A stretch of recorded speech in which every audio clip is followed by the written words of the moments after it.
Well, I'm glad somebody pointed that out. No audio. Uh, okay, we're. I think we should be back. Okay, let me know. It's funny. I actually muted my mic specifically so that it wouldn't pick up any noise while I was finishing the setup. So are we good? We should be good. Hopefully. Excellent. Okay. Hello from West Babylon, New York, USA. Hello, James Hopkins.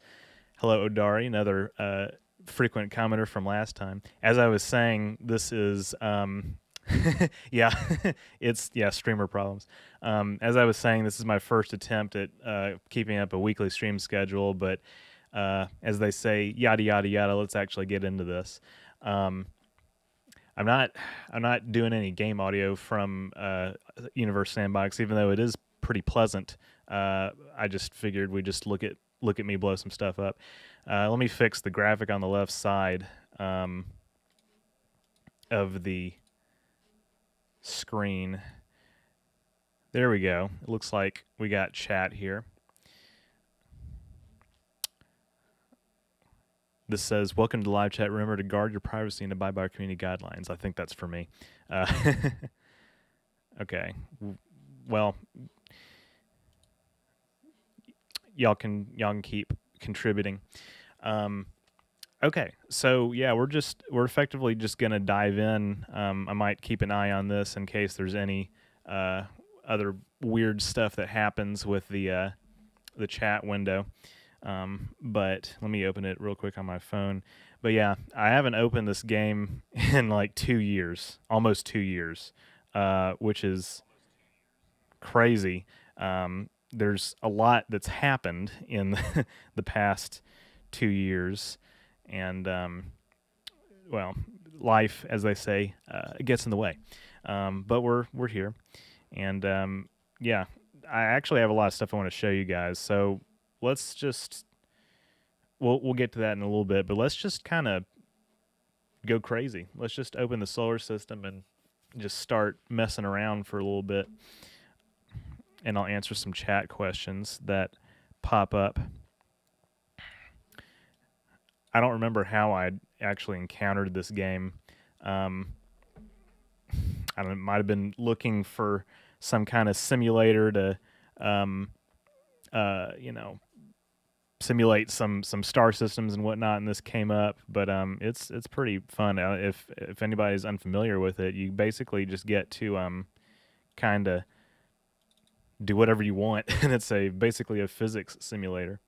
So here we got the Earth.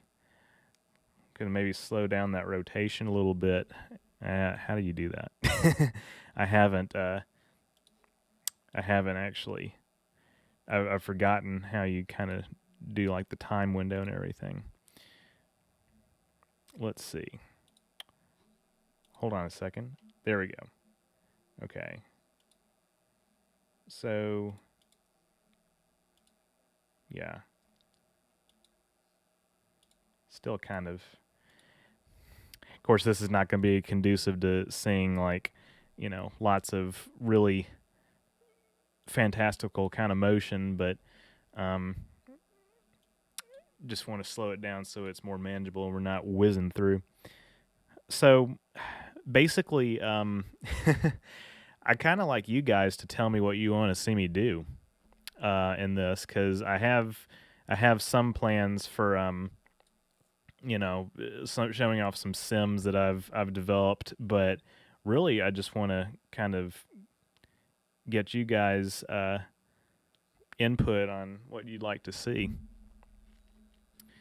I guess we could start by turning the Earth into a black hole, something like that. Okay. So, not add object, transform. It could be transform. Ooh. It's going to take me a minute to kind of get reacquainted with the interface and whatnot. So, okay.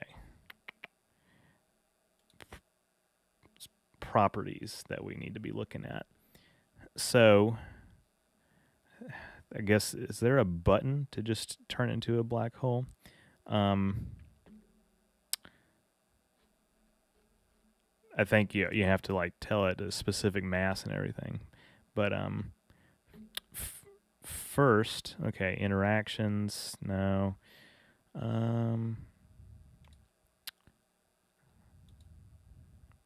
Replace object with, actually no. Let's not do Earth. Let's do the sun. It's more interesting. How about deleting the sun to see what happens? Yeah, that's kind of along the lines of what I was thinking.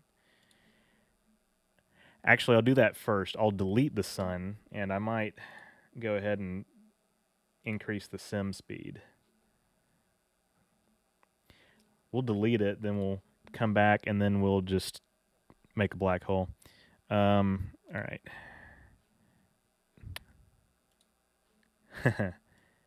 Actually, I need to. Where was the orientation on that? As you can see, the planets are just starting to really just go in a straight line.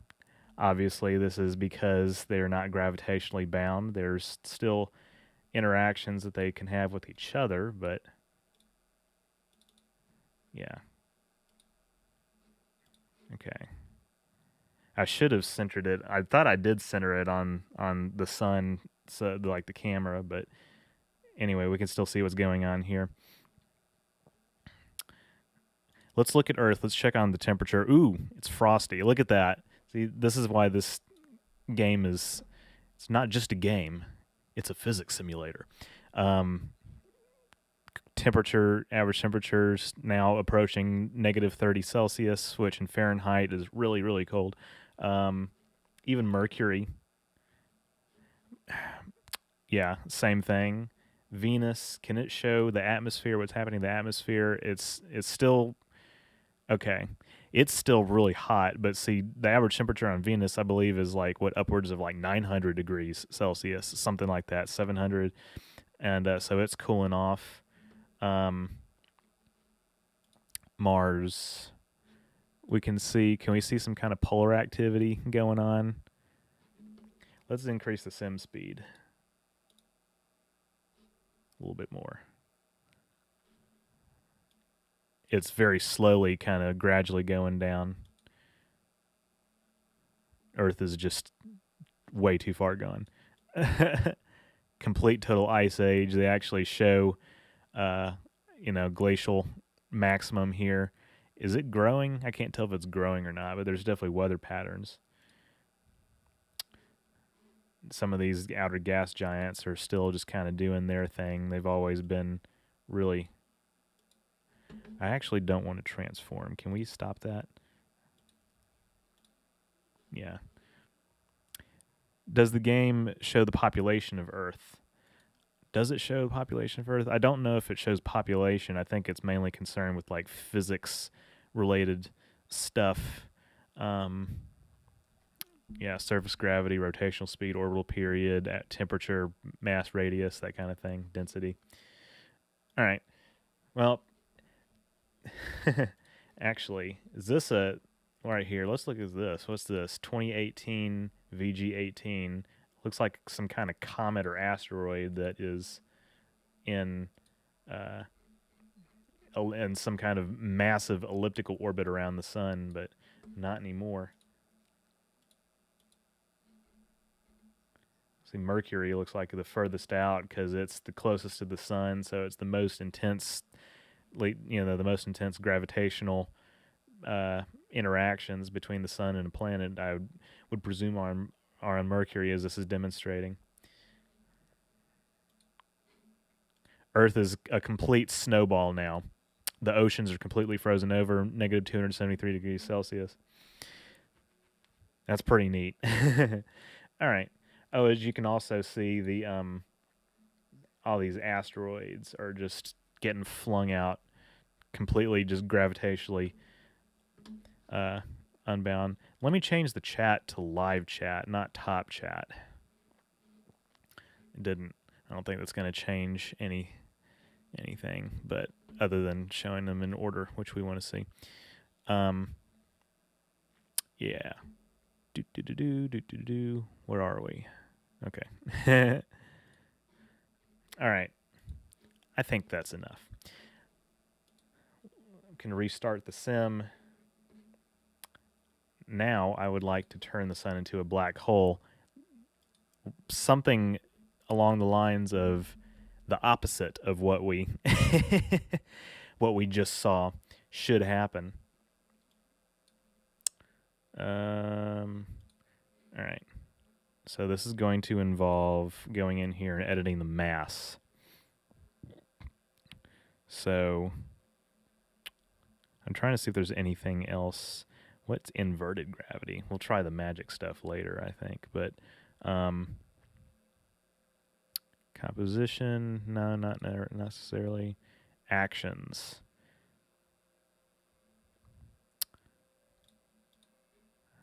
If it's infinite mass that we would need. How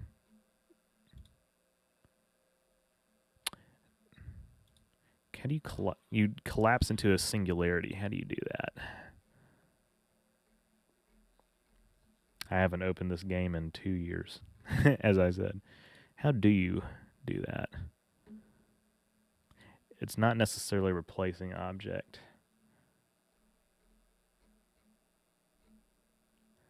Unless we find some stellar mass black hole.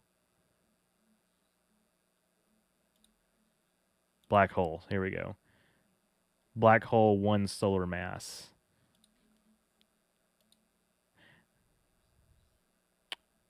Hold on, that didn't do anything. Black hole, 1 solar mass. There we go. So black hole, 1 solar mass. If we zoom in, you can see the gravitational lensing that comes from this black hole distorting everything. So my suspicion, and I think that this is correct, is that it did not affect the orbits of the planets necessarily. However, there's no stellar radiation coming from the sun anymore, so the same thing is happening to the Earth. It's just getting colder and colder and colder. That actually happened really quickly. I'm curious if the same thing, you can't really tell on Mars. You can't tell on Venus. Mercury doesn't have an atmosphere, or at least it's very thin, I think. Yeah. All right. We have seen what happens when we turn the sun into a black hole of 1 stellar mass. What I want to see now is if we turn it into a black hole of much greater mass. So we'll replace object again, go to black holes. 10 million's a little overkill. We'll go gradually. Let's do 100 solar masses. Sucking everything in. Can see. Actually, it's throwing some stuff out because, and even Jupiter is really being like attracted heavily. Hold on, can we slow this down? I want to see. I really would like to see what this looks like at a slower speed. Really what this would be doing, and this is, hold on, is this something that it can show? Sometimes it can show this, but yeah, okay, Jupiter's atmosphere would be just severely affected by this. It would be like start to rip away. You see these flashes. Slow that down a little bit more when it gets kind of closer in.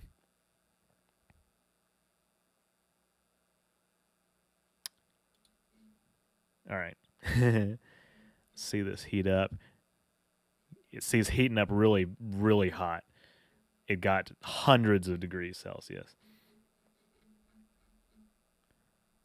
Mercury's just way out here. Things are getting thrown around, that's for sure. Saturn's about to experience the same thing. Uranus is being pulled in.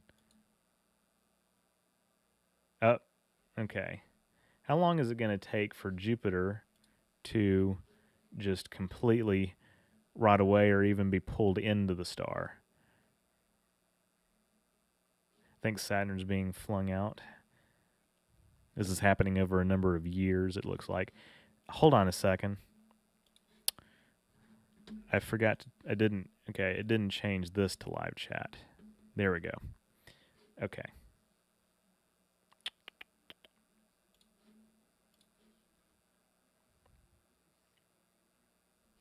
Got asteroids kind of coming in. Some of them are being sucked in. Some of them are being flown out. Thrown out. This is just really cool. Now that that's been going on, what happens? Ooh, that's pretty cool. What happens if we turn this into a black hole of even greater mass? Hold on a second. It got me oriented on the wrong object. No, I want the big black hole in the middle. So, whoa, that's 100 solar masses. Let's replace that. Let's turn that into something. Replace object. Even bigger. Black hole, 10 million solar masses. So we're going from 100 to 10 million. Look at stuff being sucked in. I wonder if it's going to affect. Hold on, let's slow that down a little bit.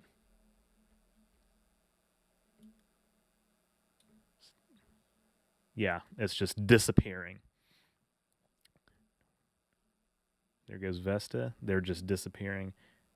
It's pulling a lot of these tiny asteroids. It may be hard to see on the screen, but it's pulling a lot of these tiny asteroids back in. Is it going to pull Mars in?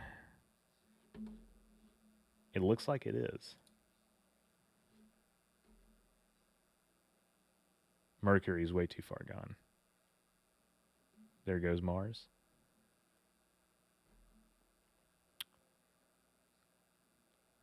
So the solar system is no more.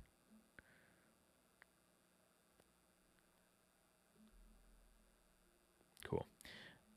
All right. Let's do something else. I'm going to still be in the solar system, but this time I'm actually going to go over to Jupiter and turn it into a star. Where's Jupiter? Here we go. So Jupiter, as many of you may know, Jupiter is effectively a failed star. It didn't have enough mass to start hydrogen fusion in its core. And so what we're going to do is we're going to, we would have to, add mass to it effectively. So I'm going to make this Jupiter, hold on, the mass of one, no, not radius, the mass of one sun. Oh, no, okay. Okay. Just converted the units, but, whoa, okay. So now what we're going to see is we're going to start to see stuff kind of attracted towards Jupiter. Things are going to enter its orbit. Things are getting flung away. How is this affecting Earth? Earth is getting colder again, it looks like. Yep. Very slowly. Mars and Vesta are getting pulled towards it. Earth is eventually going to get pulled towards it, I think.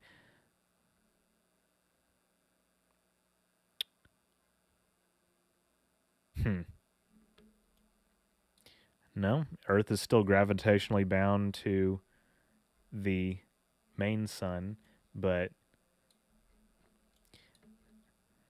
it's messing up the orbits. A binary star system we could have had if things had been different.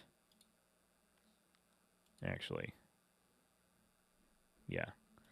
Let's speed this up. So just the asteroid belt is just getting completely disrupted. Just completely disrupted. And then it's flaring up. That's pretty intense. Venus is orbiting the moon. Is orbiting Jupiter. Things are just getting flung out. Of course, if this had happened in the early solar system, it would have stabilized over billions of years. Somebody said this is cool. Yes, it is. I want you guys to tell me more stuff you want to see. More stuff you want to see. We can stay in the solar system, or we can go to another solar system. Tidally locked Earth, that's pretty cool. Let's look at that. And then you guys tell me what you want to see next. Anywhere in the universe. Well, anywhere in the galaxy maybe I can go. We can look at galaxies too. So, tidally locked. Let's slow this the heck down. Tidally locked Earth.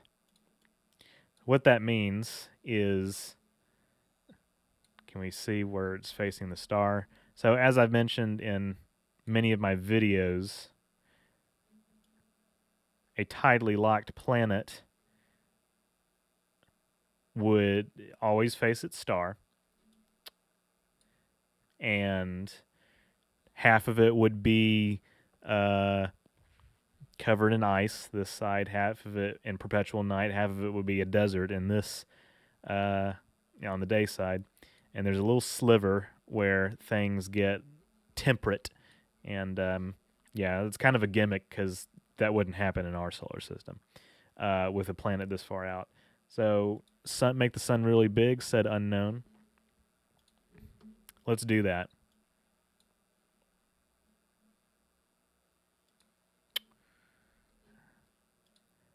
I think it's going to be kind of along the lines of like the same thing that we saw earlier, where it's basically just going to swallow everything. I'm going to make it a bigger radius. Let's double the radius. So we see that turned it a little more orange. Did I see that right? I guess that makes sense because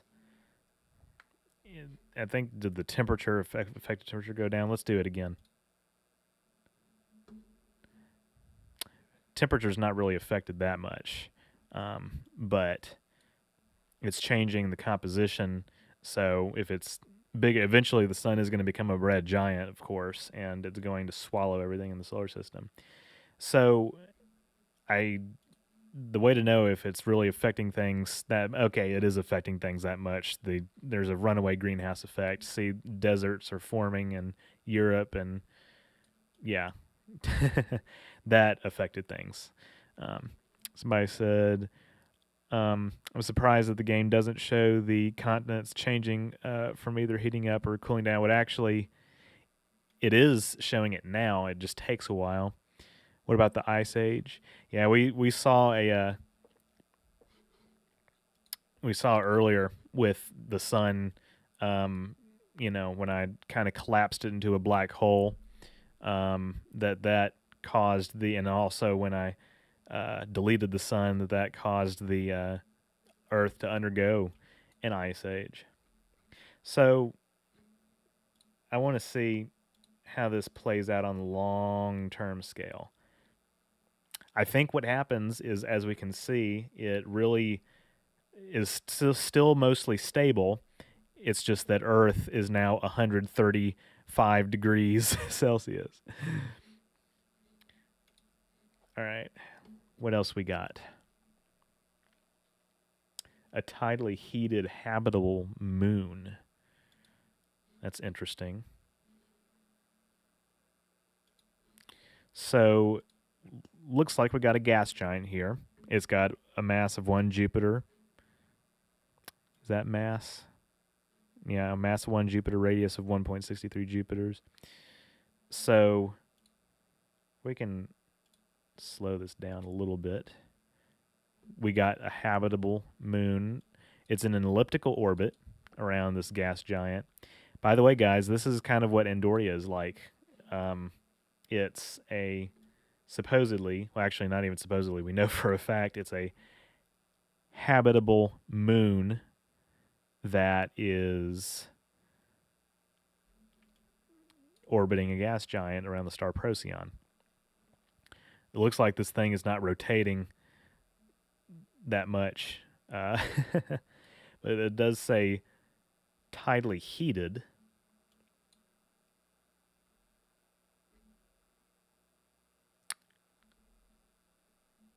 That's pretty cool. What kind of information can we get on this? Moon orbiting a gas giant. 8 Earth masses. Wow. Pretty dense. Of course, the average temperature is around freezing, but it's being heated by the gravitational effects of this gas giant.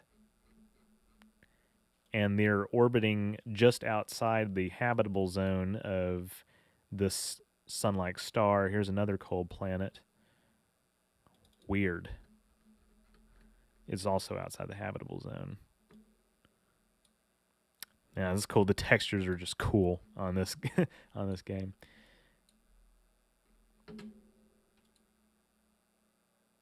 Let's see the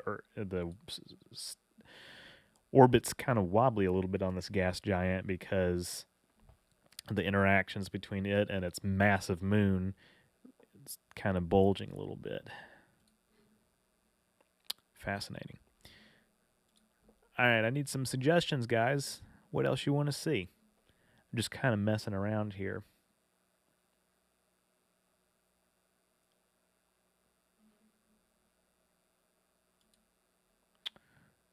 Let's see. Got Flyby Mercury. Voyager 1 and 2 outside the solar system. What other systems does this game have? Well, basically, it's got a lot of, I think, well, it's got some real solar systems. So like systems that are, exoplanets. Okay, and I believe it's based on the Kepler data and other telescope-based observations. So this says Alpha Centauri triple system. Is this actually going to show planet? I guess it'll show planets. So this is the barycenter. This is the center of mass that the planets, or the stars, I should say, orbit around. This is going very slowly, but around Alpha Centauri A, which is I think it's a G-type star or a K-type star.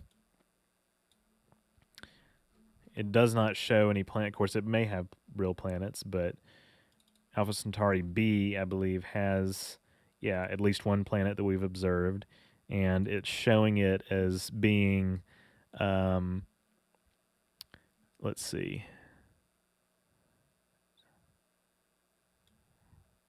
kind of Earth-like a little bit. It's hard to tell at this point kind of what the habitability of like the definite habitability of some of these planets is going to be. But here's Proxima Centauri. So this is a flare star, as you can see. It's a M-type star, red dwarf. It shares a common center of mass with the other Proxima Centauri, or the other Alpha Centauri stars, and it has a confirmed exoplanet called Proxima B, if I can catch it real quick. However, as you can see, it's apparently believed to be very cold. It would need, and you can manipulate the atmosphere on some of these planets, but it would need a atmosphere that has enough carbon dioxide, which is a greenhouse gas, to heat it up and make it habitable. So it's all about balance. Ross 128 with an Earth-sized planet. So Ross 128 is an interesting star. Of course, there's lots of red dwarfs that are very close to our solar system. In fact, they make up 85% of the stars that are in the galaxy. Ross 128, I believe, is a very close system. I think it's 12 light years away, something like that. But if we can catch this, I say if we can catch it as if I can't pause it. Of course I can pause it. But Ross 128b, it's very hot. So yeah, some of these star systems are going to be like ones that have planets that are not habitable. However, this is one that is habitable. This is the TRAPPIST-1 system. If any of you have heard of the TRAPPIST-1 system, and so I believe a few years ago, in fact, maybe like 2017 or so, 2016, something like that. This is a system that's like, I think it's like 40 light years away or something like that. Don't quote me on that, but it's got a number of habitable planets. In fact, we're starting to think that a lot of star systems in our universe, in our galaxy in particular, have a lot of densely packed, close together planets that are, maybe more than one that's habitable. Got a chat saying, TRAPPIST-1 is my favorite solar system outside ours. I like it quite a bit. In fact, I actually don't know if I have a favorite solar system, but TRAPPIST is definitely up there. There's a lot.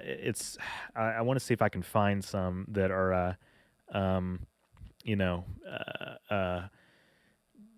like Kepler 62f and something like that. But yeah, the TRAPPIST-1 is really neat. So let's take a look at some of the properties of these planets. And obviously much of this is stuff you can look up on Wikipedia, but we got a simulation right here in front of us. So first off, I'm going to slow this down a little bit so we can actually, again, I say that as if I can't pause the thing. All right, slow it down a little bit more. Come on. TRAPPIST-1b. So this is showing up as a water world, maybe a bit presumptuous, but what we do know is, well, actually, I'm not sure what kind of textures they're getting for this, but it's obviously very, very close into a star, 128 degrees Celsius. At that temperature, I believe that the oceans would just kind of boil away, right? But it's very close in, TRAPPIST-1c. And actually, we'll pay attention in a minute to the orbital period of some of the habitable planets orbiting TRAPPIST-1. But TRAPPIST-1c, that's got a more realistic looking texture for something that's really close in, 70 degrees Celsius. TRAPPIST-1d, on the very, very, very verge of the habitable zone. It's just inside the hot zone or on the edge. But as you can see, it's got average temperature of 17 degrees Celsius. So rather hot for an average global temperature. Water world, actually surface composition. Can we see? Thank you. Yes, thank you. Very cool. Ooh, 3D composite. Okay, well that's what we were just looking at. Yeah, it's hot. It should give us some properties about like so water. Now this water percentage, that's on the surface. That's relative to the composition of everything else in the planet. So Earth's would be actually more, it looks like. So it's very shallow. But can we? No, I don't want this. Oh, no. Hold on. Stop. Okay. I want to go back to the 3D view.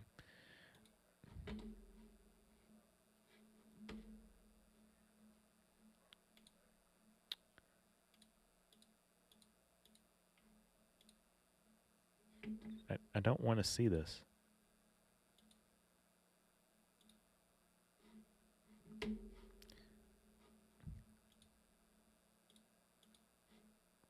Yeah, anyway. Let's take a look at the orbital period. great. Let me restart this. Sims. Yeah. Okay. So we'll slow this down. So TRAPPIST-1D orbital period is 4 days. So that's how long a year is. So, and it's how many AUs out from the star. Distance from the star. Can we see that? It should show it somewhere. Motion, perhaps. Yes. Semi-major axis, 2% of the distance between the Earth and the Sun. And of course, we're at red dwarf. Random question, but does Star Trek show the TRAPPIST star system or mention it? That's a good question. I don't believe it does because the TRAPPIST system is quite new in terms of like a lot of the information that we've discovered about it. In Discovery, they show, or they don't show, they mention one of the Kepler, and by the way, Kepler is a telescope that only went up in like 2009, so that's relatively recent-ish. And I mean, definitely in terms of like, Star Trek, Discovery mentions a Kepler planet by name, but I don't think TRAPPIST is. It would be fun to kind of, develop a little mythology or whatever for some of the aliens that come from the TRAPPIST system in Star Trek. TRAPPIST-1E, a little bit more habitable, I assume. Or not. Actually, I think it might vary, even within the habitable zone as to like, the atmospheric composition, whatever. This is a very cold planet, it seems. Orbital period, 6 days. TRAPPIST-1F might be the most habitable one of them all. No. Hold on a second. Did I miss something for E? No? Yeah. Okay. I have a theory. I think this is the black body temperature. So that means that it's not necessarily like the temperature that is on the surface with an atmosphere that has enough carbon dioxide.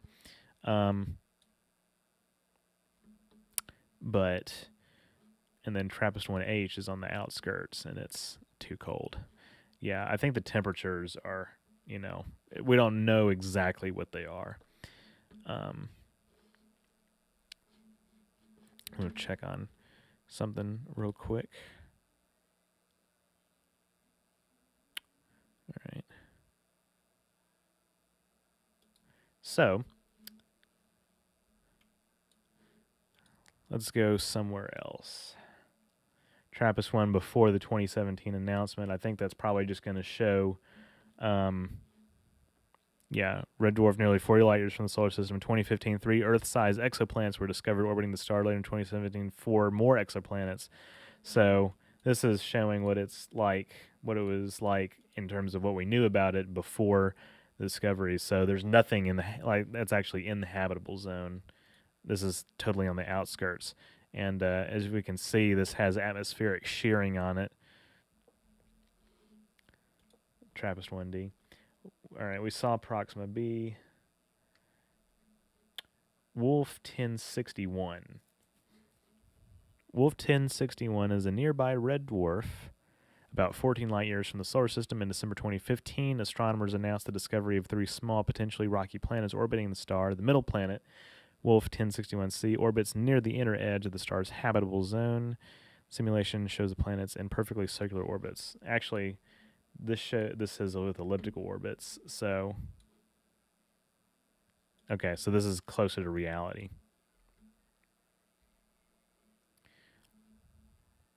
Wolf 1061c, I believe I remember that being, 18 degrees Celsius. That's another planet that has been mentioned as possibly habitable. Doesn't have an atmosphere. Can we give it one? I know we can. Yeah. 1 Earth atmosphere. Let's see what that's like. Wait a second. I don't think I changed anything. Yeah. Okay. It's kind of Wolf 1061C. Huh. Okay. Said negative 271, but let's kind of speed this up a little bit. Yeah, that was not effective. Yeah, you would have to kind of like be a little bit more deliberate with, how much pressure, atmospheric pressure and everything you apply. Here's Kepler 186. This is a fun star system.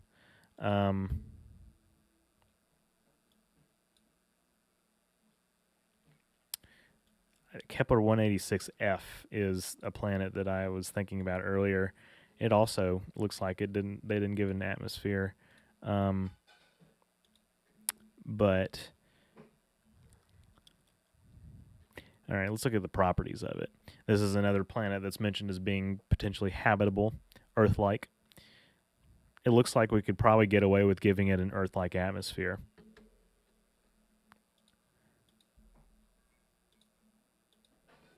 One Earth atmosphere. There's some cloud cover. We got cloud cover. And again, the temperature went down. I think it's respecting that as the black body temperature again. But that looks better. We don't see much ocean cover. We could probably change that. We could fix that. Composition. No water whatsoever. One ocean. It's better.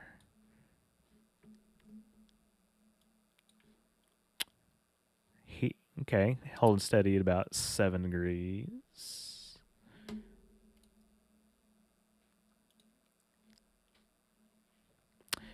Looks like it's not stable enough because the temperature is going down, but we would have to get really intricate with, like I said, the composition of CO2 and whatnot. Wonder if you can actually make that like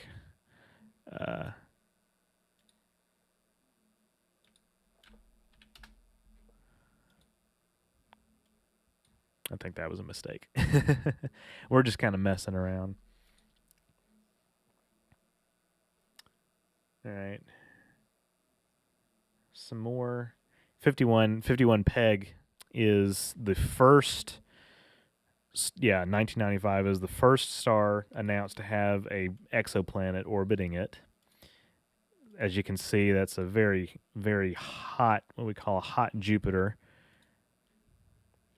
It's okay. It's not showing a habitable zone because it's way inside anyway. But we see a lot of tidal heating effects going on, high temperature, Venus-like temperature. Yeah, this is the first exoplanet ever discovered. Just kind of going through these a little bit. But Kepler 62. Kepler 62 is another one that one of my favorite star systems because, all right, is the habitable zone turned off for this?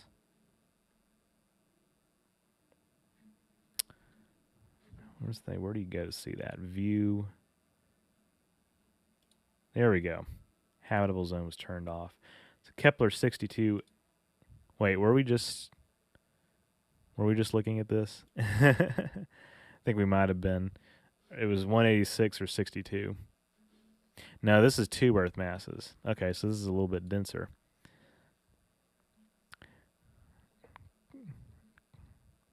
We could give it one Earth atmosphere,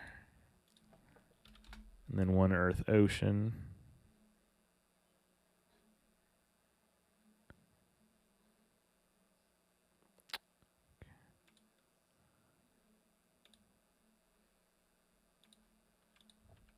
Wait, one ocean. one ocean. There we go. Got a little landmass showing there. Let's kind of zoom in on that somewhat.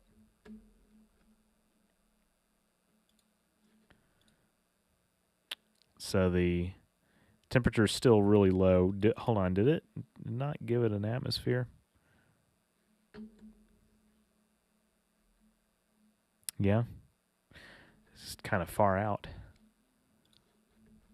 Yeah, you would just have to really, really customize it quite a bit.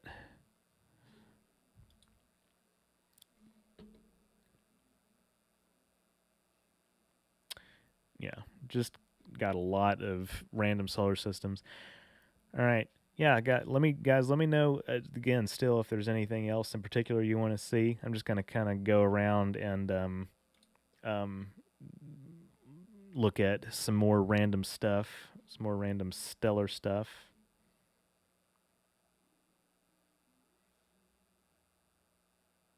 Solar system with Betelgeuse instead of the sun. That's fun. That's pretty fun. What would happen if the sun was replaced with a red supergiant? Betelgeuse, Mercury, Venus, Earth, and Mars all have the orbits smaller than Betelgeuse's radius, so these rocky planets would be swallowed up instantly. Jupiter soon follows as Betelgeuse's higher gravity pulls the rest of the solar system, planets, and objects. So it looks like Saturn's heating up, getting ready to come in. Whoop, there it goes. It's just swallowing stuff. Yeah, messing with the solar system again. Let's kind of do that. I'll do one more little fun solar system thing. Then I want to look at some other sims, but do one more little fun solar system thing. Let's add maybe out. God, look at these elliptical orbits. All right, so let's see the scale of how. Yeah, a grid. So how many AU's out? 600. So this is a tenth of a light year here. So it's 10 times the distance from here to here is the distance is 1 light year, and 4 times that. So 40 times this distance is to Alpha Centauri. But let's kind of just have some fun and introduce a little something I like to call a red dwarf. Let's get Wolf 359 and just kind of plop it in. Oh, what the hell, about 60 AUs. This might actually, well, I would say it's too far to notice any effects, but I think that is fundamentally untrue. We speed this up. Stuff probably is going to get pulled towards it. So I think Earth is relatively unaffected right now. Yep.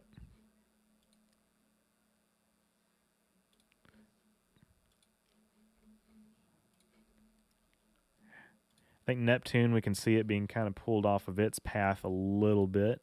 It's heading towards the star, the new star that we've introduced. It might actually take a while for us to notice too much. I might have to introduce it a little closer in. We see it's probably affected Pluto's orbit. But right now it's just kind of orbiting the sun. It's disrupting the Kuiper belt. This is the outer asteroid belt, that's for sure. Probably throwing some stuff off of their orbits. Up, there goes Neptune.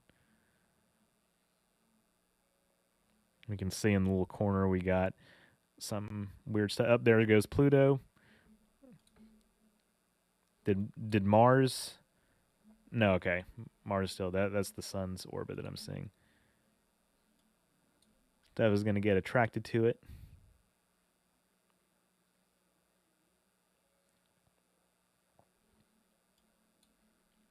I think, yeah, it just threw Neptune out on a path far, far away.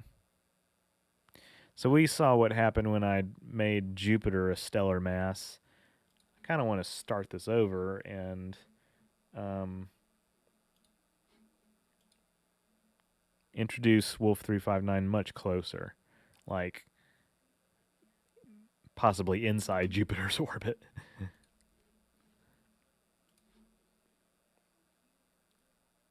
Let's go. Let's see what happens. Actually, what would be really cool is if we could introduce another binary system, kind of, where the sun is. So Jupiter starting to orbit it. How much has Earth been affected thus far? Possibly minimal. Yeah, very minimal amount.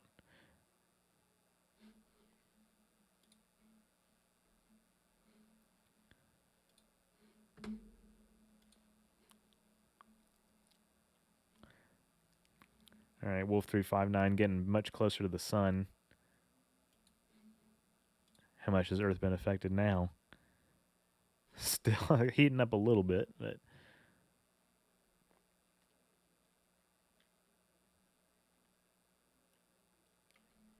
yeah, you have to go really fast to see effects. When it was in the outer solar system, it disrupted things after a while. It looks like it's taking longer.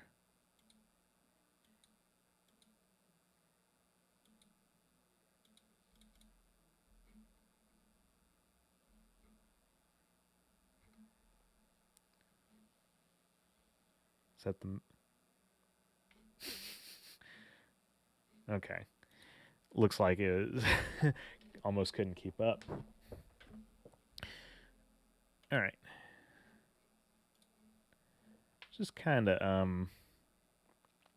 look at some other stuff. Here's the Milky Way. So, obviously, this is an approximation. This is not... I would be surprised if this is actually 100 billion objects that are actually moving, in the same sim. But this movement that we're seeing is on the scale of millions of years. So I don't know. I guess it's not... I don't think we can see the sun necessarily. The sun's moving around in one of these little spiral arms. This is the Orion arm. I can't tell which one it is because they all look the same. But this is as close as we can get as well. But isn't that pretty? All right. Well, there's not really much happening. So how about we see the Milky Way and Andromeda collision?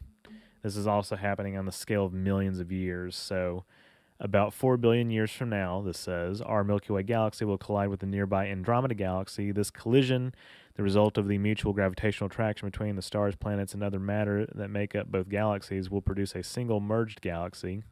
It is unlikely that any stars in the galaxy will actually collide, although some stars will likely be ejected from the combined galaxy during the merge. So we can see the mergers happening right here, forming a new core, new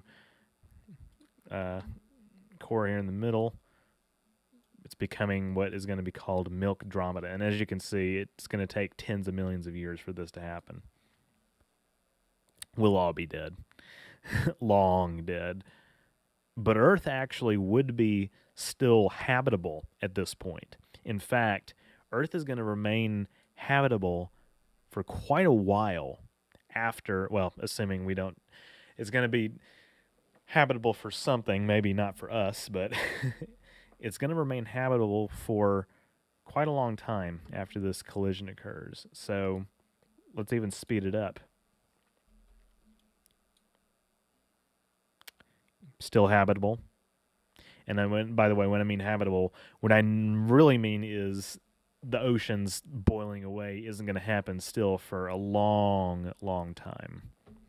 But there's lots of activity here in the middle, lots of intermixing.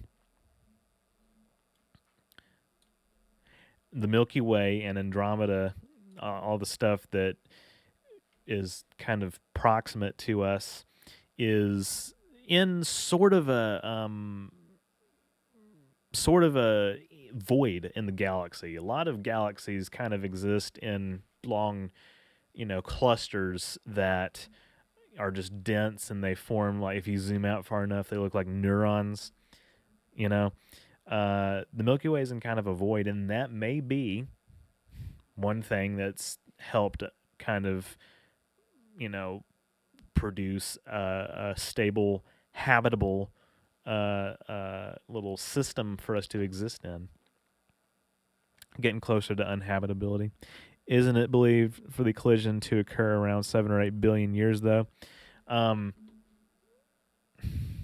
have to look that up. I thought it would be a little bit more recent. You make a good point because they started out very close to each other. In just a second.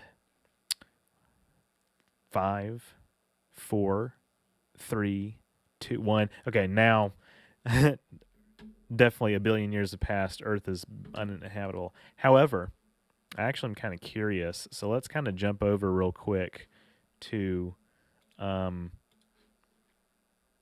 web browser.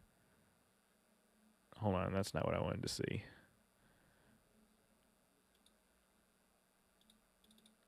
Window capture. Chrome. Yeah, there we go. Yeah. Featuretimeline.net is a website I like to go to quite a bit. Latest updates. No, timeline. This is going to be in the far future. Actually, probably beyond 1 million AD. So, Andromeda. Okay. So the Earth will be long uninhabitable way before the collision even begins. That's correct. 3.8 billion years in the future, the Andromeda Galaxy is beginning to collide and merge with our Milky Way galaxy. So yeah, you wouldn't be able to actually stand on the Earth and observe this necessarily in the way that we think about it. But yeah, 3.8 billion years. So a little bit shorter than the amount of time that our planet's been around, in fact.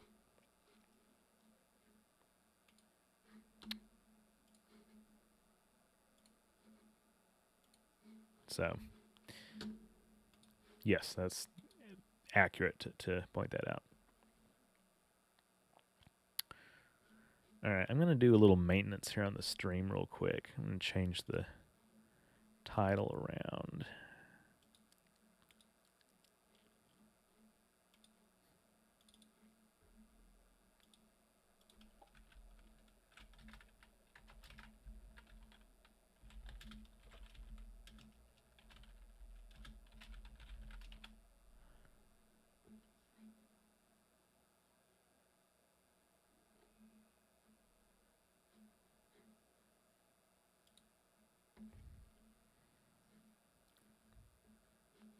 Hold on a second.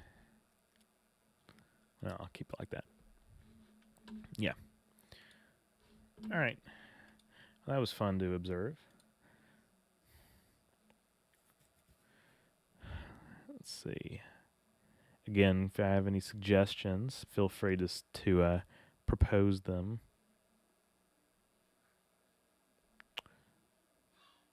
Let's see what random database galaxy looks like. This simulation creates a random galaxy from our database of the 500 nearest galaxies to the Milky Way. Okay, so it's random generated from a catalog. So this is Andromeda. It randomly generated the galaxy that is closest to us, the spiral galaxy that's closest to us, other than the Large Magellanic Clouds. If I restart, yep, here's a new one. Okay, so that's pretty neat. NGC 4589 elliptical E2 galaxy. I have no idea how far away this is. Oh, it tells us right here. Distance between. No. I don't think that's not the distance from where we are. But this is cool looking. So this is an elliptical galaxy. I don't know if most galaxies are elliptical or if most of them are spiral galaxies, but it's definitely um, a galaxy.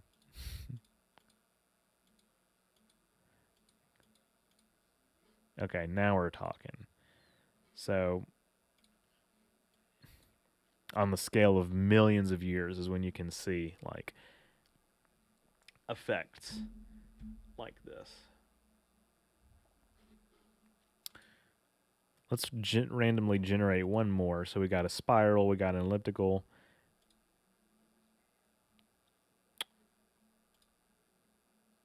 Hold on a second.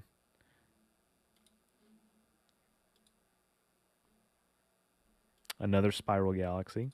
So this is NGC 1313 spiral SB galaxy. Well, let's kind of speed that up to see its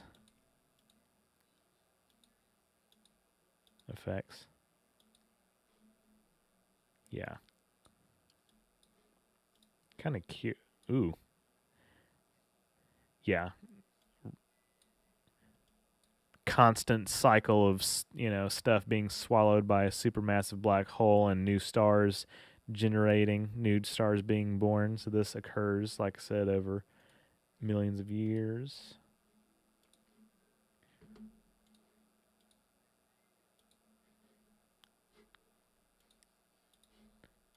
All right, let's look at some different sims.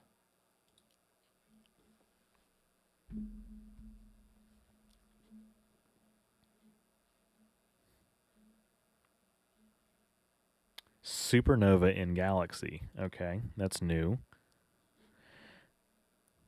Our sun will never experience a supernova due to its low mass. It will eventually evolve into a red giant and then a white dwarf. However, in the simulation, a supernova is triggered in the sun, sending an expanding cloud of gas outwards into the Milky Way. So this thousands of years per second. It's still this slow. That's fascinating.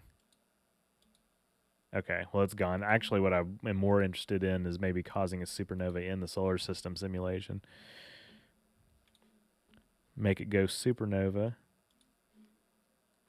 Actually, let's get kind of closer to real time. Maybe not real time, but yeah, a few hours per second. That's good.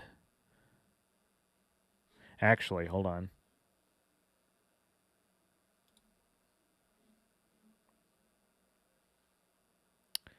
.24 minutes per second.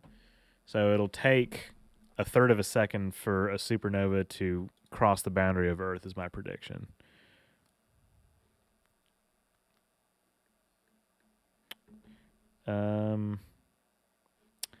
Again, there should be like a button that you can press to make it do this. Actions. Hold on a second.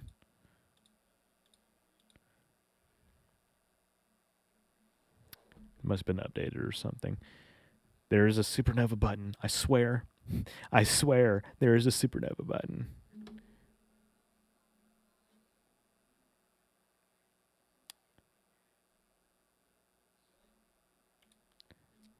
Yeah, here it is. All right, watch this.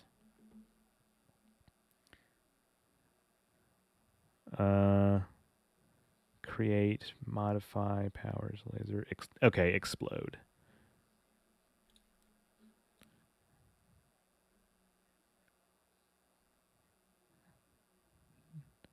Detonation delay.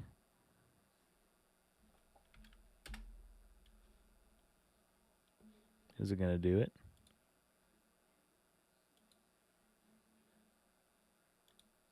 Here we go.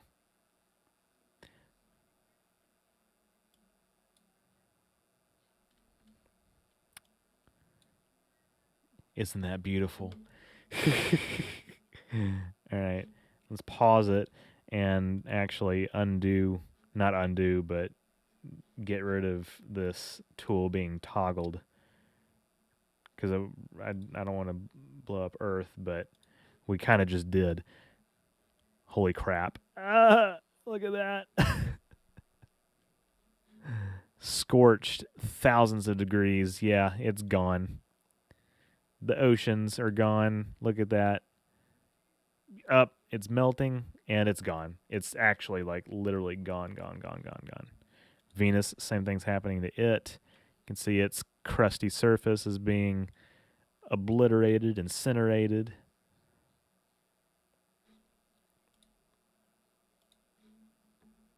It happened twice as fast. There it goes. It's stretching out of the solar system. So has it gotten?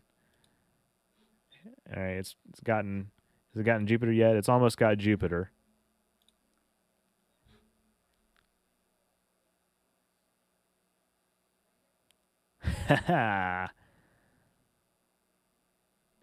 Come on, you can do it. Uranus is on fire.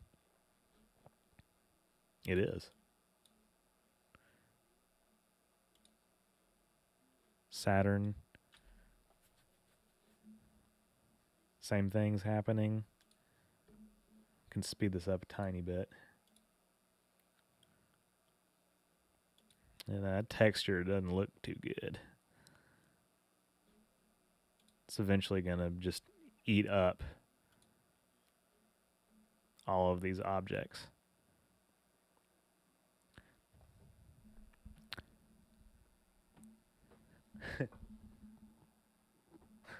What would possess you to immolate my rectal cavity?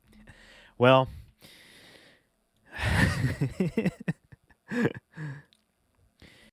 because it makes a big explosion. Actually, hold on. I really want to see what happens to this.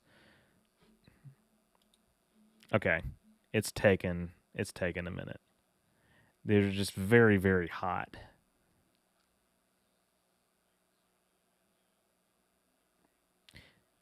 How come it hasn't exploded? The temperature's going down. Probably, I would suspect that at this point it's probably, yeah, just the atmosphere is just gone. Everything's on fire. I'm surprised that it didn't just completely obliterate it. I mean, this is, balls of gas that we're looking at. So that was pretty fun. And by the way, still, if we look at the scale, the grid, we're still not even a light year out. Not even a tenth of a light year out.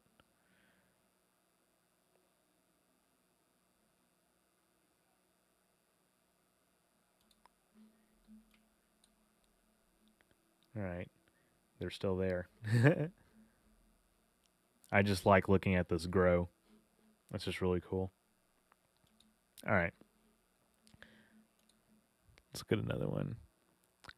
Too much Taco Bell and hot sauce will do that to you. That's what happens. Any interest in checking out Kerbal Space Program 2 when it comes out? Funny enough, I haven't actually played the first one, but that would be a good game to kind of jump into, similar to this, space simulator. Actually ought to make that kind of a series perhaps or something like that, just kind of going into different space simulators and comparing them. Hippie Blue, blessings from the Most High. Thank you very much. Yeah, like I said, guys, any other suggestions that you have, I'll be happy to just blow something up for you. Maybe look at a comment real quick. So on March 20th, said whatever you do, go Rockets first. I'll keep that in mind. Appreciate it. This is kind of coming in pretty close. Can we see the outgassing? Okay, on March 27, 2020, astronomers using the WISE Space Telescope for a near-Earth object search called NEOWISE discovered a previously unknown comet later designated C2020F3, also known as Comet NEOWISE. It made its closest approach to the Sun only on July 3rd and its closest approach to Earth on July 23rd. So this happened last year. Neowise increased in brightness as it approached the sun, becoming visible to the naked eye for most of 2020. Oh yeah, I remember this. By the way, I actually saw this comet. I took pictures of it. Um, July. I might be able to actually show you guys. In fact, let's do that real quick. Well, in a minute, let's watch this kind of approach the sun. Comet's now fading again as it moves away from the sun, not to return for thousands of years. So let's slow this down a little bit.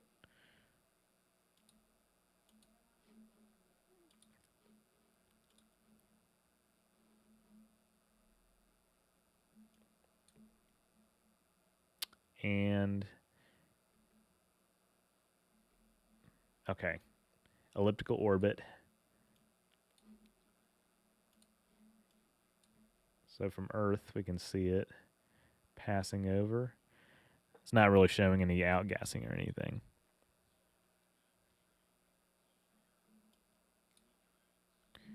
Okay, I think that was the flyby.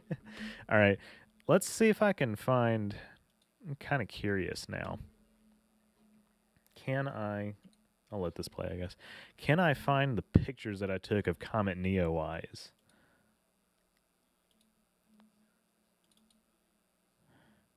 Pictures.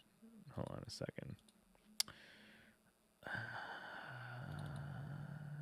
believe July 23rd, 2020. Here we go. All right.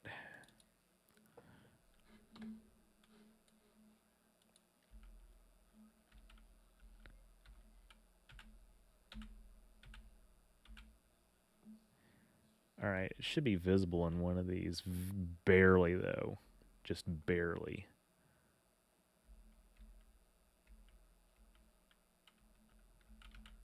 Actually, I can't see it. Hold on. I'm looking for my Comet Neowise picture.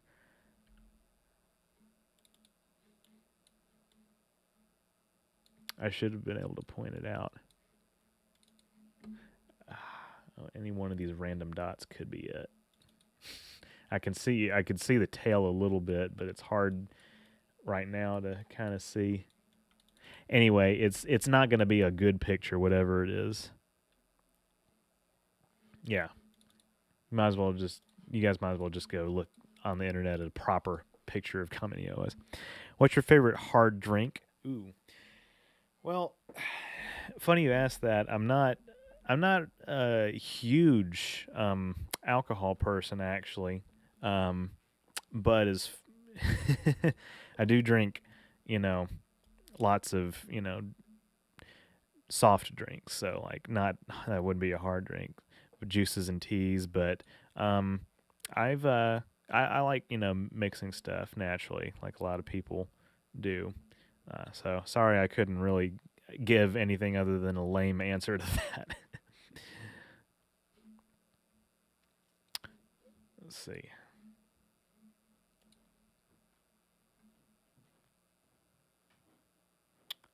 All right, we saw that. Our local group. Okay, so our local group. This is our local group of galaxies. Oh my God. Okay. The local group includes the Milky Way and its nearest galactic neighbors. The group includes large spiral galaxies, the Milky Way, Andromeda, and Triangulum, as well as dozens of smaller satellite galaxies. This simulation features 19 of over 60 galaxies that have been identified as members of the local group. So, God help us, this is not playing back smooth at all, but I don't know if it's supposed to. Okay, here's the Milky Way. I don't know why it wasn't centered on it. Can we turn the orbits off, please? Or the trails? Yes. There we go. That's a little bit better. So we got the Milky Way, then we got the small Magellanic Cloud over here. Let's kind of take a look at that. Can we see that in more detail? I'm not sure if it's ever been established how habitable the Magellanic Clouds would be. I know in the Marvel Universe, I think the Kree have a presence in the large Magellanic Cloud.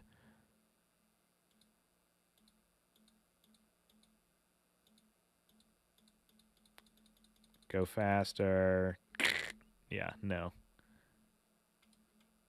I don't think it works like that. All right, let's just restart this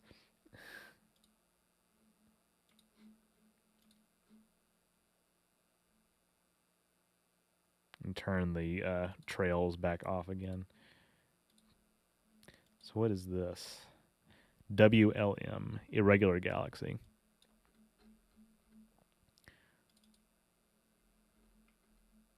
So as you can see, Andromeda is over here.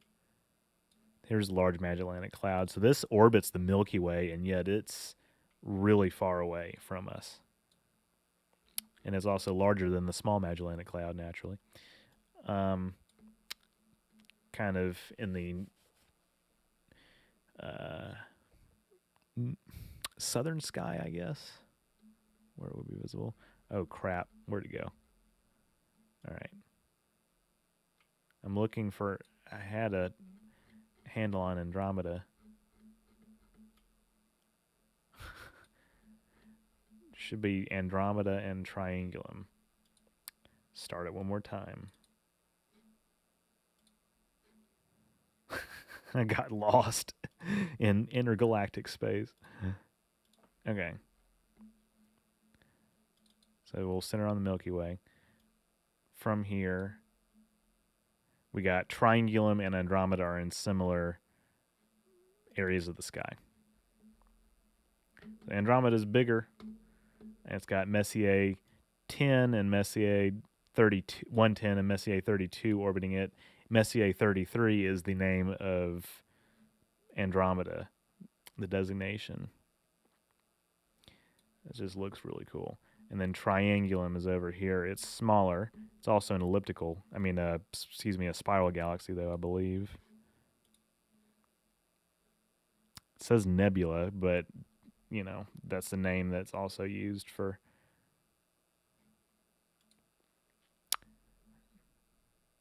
They used to call it the Andromeda Nebula.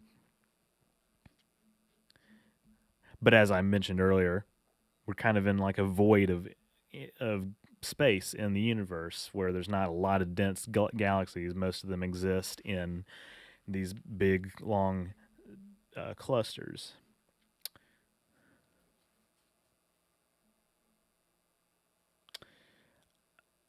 Okay.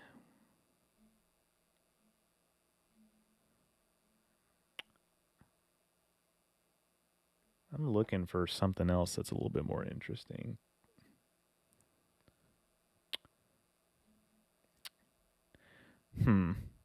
We could try playing with the moon a little bit. Maybe increase its mass or something. As you can see, it's very far away, but apparently Earth's moon is actually rather large for a moon of a planet such as ours. There's the theory, and actually there might be a simulation here that shows this. There's a theory, of course, that our moon came from a planet called Theia, kind of colliding with Earth billions of years ago, for about 4 billion years ago, and it ejected part of the Earth, and what remained formed the moon. Let's kind of start with maybe increasing the gravity. So I haven't done some of this. What's inverted gravity? What does that do? What does that mean? Can we see on a faster? Yeah, okay. So the moon is kind of just going off in its own little direction. So inverting gravity basically just means no. Yeah, it means what it looks like it means. So if we restart, how's my day going? Says Bix Youngren. My day is going okay. I would be lying if I said that my week were going that well. Just got, car trouble and, all that kind of stuff. But, I can't really complain too much. Well, I don't know. I could, but you wouldn't want to hear about it.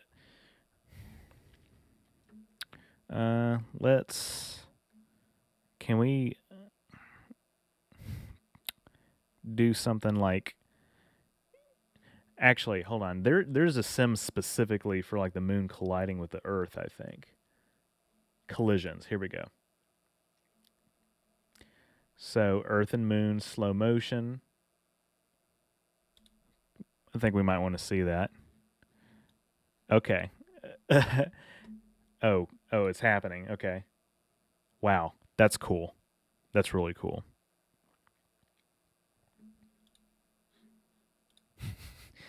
Earth is now approximately 1,000 degrees. Look at that. So this is close to real time. This is about 10 times as fast as real time. I can speed it up some. There's a shock wave that's going to absorb the entire planet.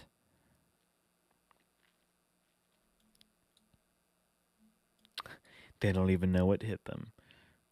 Well, they do now. Going to be debris just kind of raining down. You see it's making impact marks. The Earth is getting completely swallowed up. It had already desertified. Actually, I see why it stopped, because this is the night side. It's just completely uninhabitable at this point. Can we see it, I guess, in regular motion? Actually, this is still much faster than real time, but looks like the same thing. Can I should press start all simulations paused, but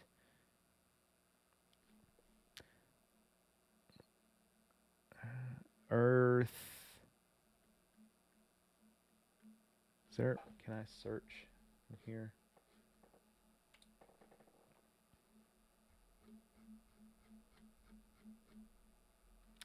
All right, well, oh, here it is. Okay. Theia is not in here. Okay. That would have been how the moon was formed. Earth and Mars. It's an even bigger explosion that completely annihilated the atmosphere. What happens if Earth, if you upright itself on the axes and goes to 100 revolutions per year? Let's see. In fact, we could actually just go physics. Can we just see like the Earth, planets? Actually, I think we want to see it interact with something, right? So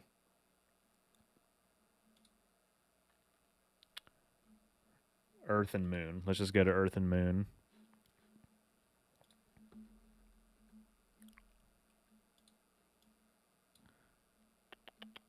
So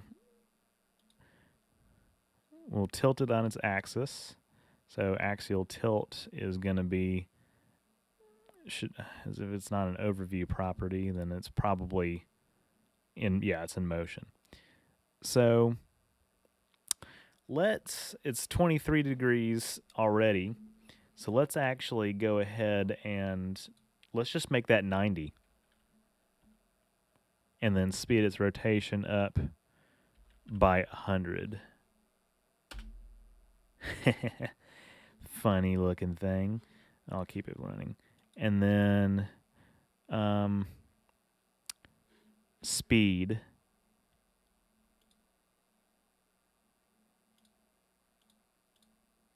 times 10 times 10.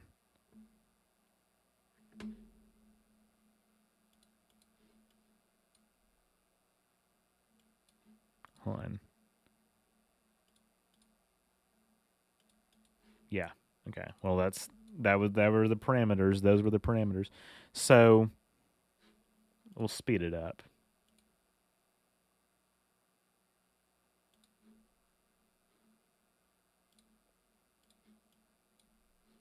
It's a little too fast. looks like nothing's really changed, but of course we know that this would cause lots of changes. So first off, the poles would be shifted. So you would see this nice little ice cover. I don't know if it actually is migrating or not. Um, this is something that would happen over like a very long geologic time scale.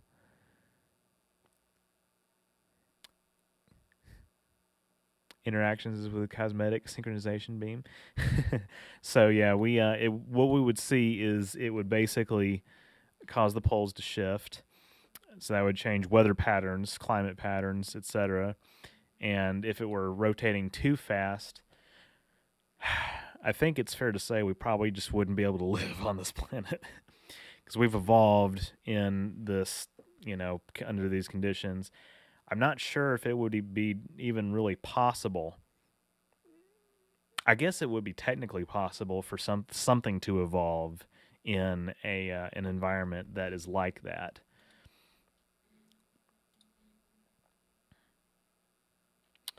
All right, but it wouldn't be pretty to us. All right. So we're still in like the core simulations. And we know what a solar eclipse looks like. Bombardment of the moon. That's fun. So we got just kind of these little weird little objects just kind of coming in and impacting the moon. Now this actually happened technically in early in the history of the moon.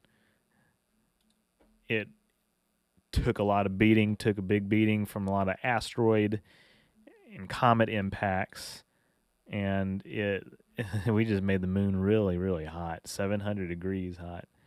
So some of this ejecta would probably be coming, towards us. But it'd be really cool is to actually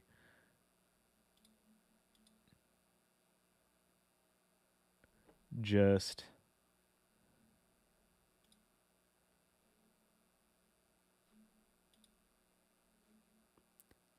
can we do like a blank simulation?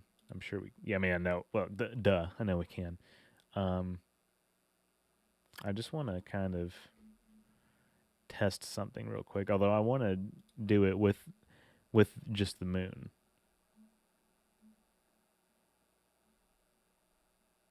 Actually, we can go back to this one and just kind of play with the moon's parameters a little bit.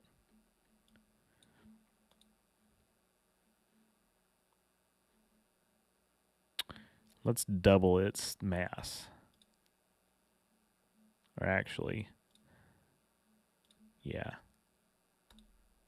Make it bigger. You can speed this up.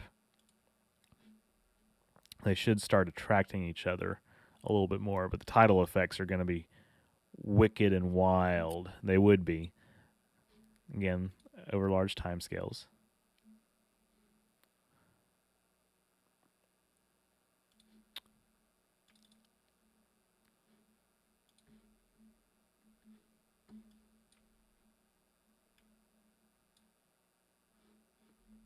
Now let's make it one Earth mass.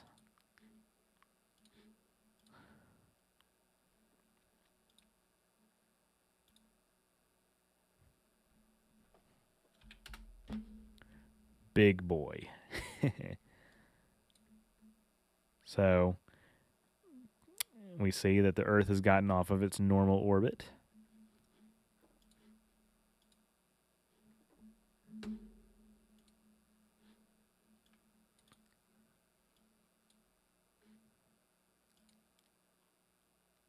Kind of want to see what happens over a long time.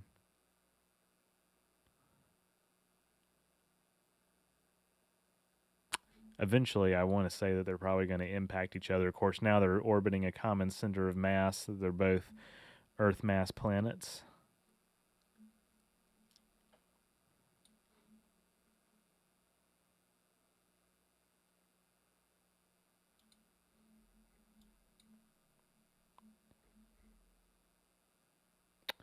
Come on. You can do it. They're probably just going to keep doing this. Yeah. Okay. I should have expected that, actually. Planet 9 in our solar system. So, Planet 9 is a proposed planet. Do they actually label it? Yes. Well, obviously they would. It's a proposed planet that's actually pretty massive. They actually suggest that it's 10 Earth masses, so it's a super Earth. It's 3% the mass of Jupiter. So this would be. So this is almost as massive as Neptune. And it's 3 Earth radiuses, or radii. It's way out here. Can't even see it. But it would actually account for, mathematically speaking, it would account for a lot of weird interactions that we see with, just the like I said, just the orbits of different asteroids and stuff. If anything goes wrong, we could always upload our consciousness into the mycelial network to survive. Mycelial network.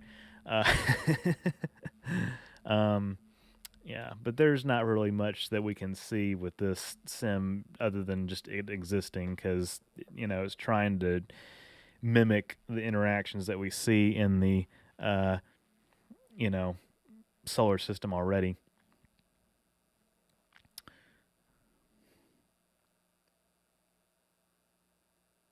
All right. Evidence for a ninth planet. How's that different?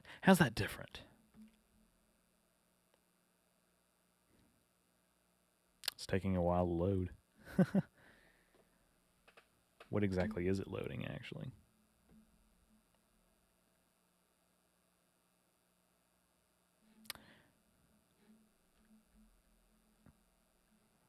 Interesting. The discovery of a hypothetical ninth planet in our solar system was announced on January 20, 2016 by researchers at the California Institute of Technology. This came after years of research into explaining the peculiar but very similar orbits of 6 small bodies orbiting beyond Neptune. There's only a 1 in 15,000 chance that the clustering of orbits shown on the left is coincidental. With mathematical models, the researchers have shown that another more likely explanation for these highly elliptical orbits is the gravitational influence of the ninth planet. Planet 9 is hypothetical, which means it has not been directly observed yet by telescope, but researchers say there's a very good chance of spotting it in the next 5 years if it does exist. So, I don't know if that was written in 2016 or what, but that's pretty cool. We could actually be observing a ninth planet at some point. Saturn with rings. So the way that the sim does rings is a little different from what you might expect. Although if you zoom out enough, it kind of looks normal. But obviously, the rings of Saturn in actuality are rocks and dust and ice particles that have clumped together, and yeah, it's not like they're named or anything because there's got to be thousands, millions, billions of them. But some of its moons, apparently like Atlas here and Prometheus, actually, or at least this one, orbit within Pandora, Janus, orbit within the rings. Or at least this one does. Moon S200951. But these are all the moons of Saturn. There's there's dozens of them, which I think is pretty neat.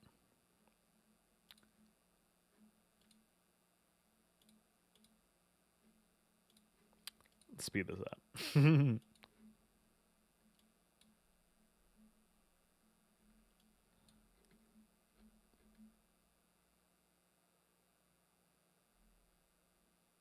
Obviously, there's a lot of big ones like Titan, big prominent ones. Titan's neat. Titan's really cool because it's got an atmosphere. It's got atmospheric pressure that's very close to Earth's. It's got lakes. Of course, they're methane, liquid methane lakes, but still, nonetheless.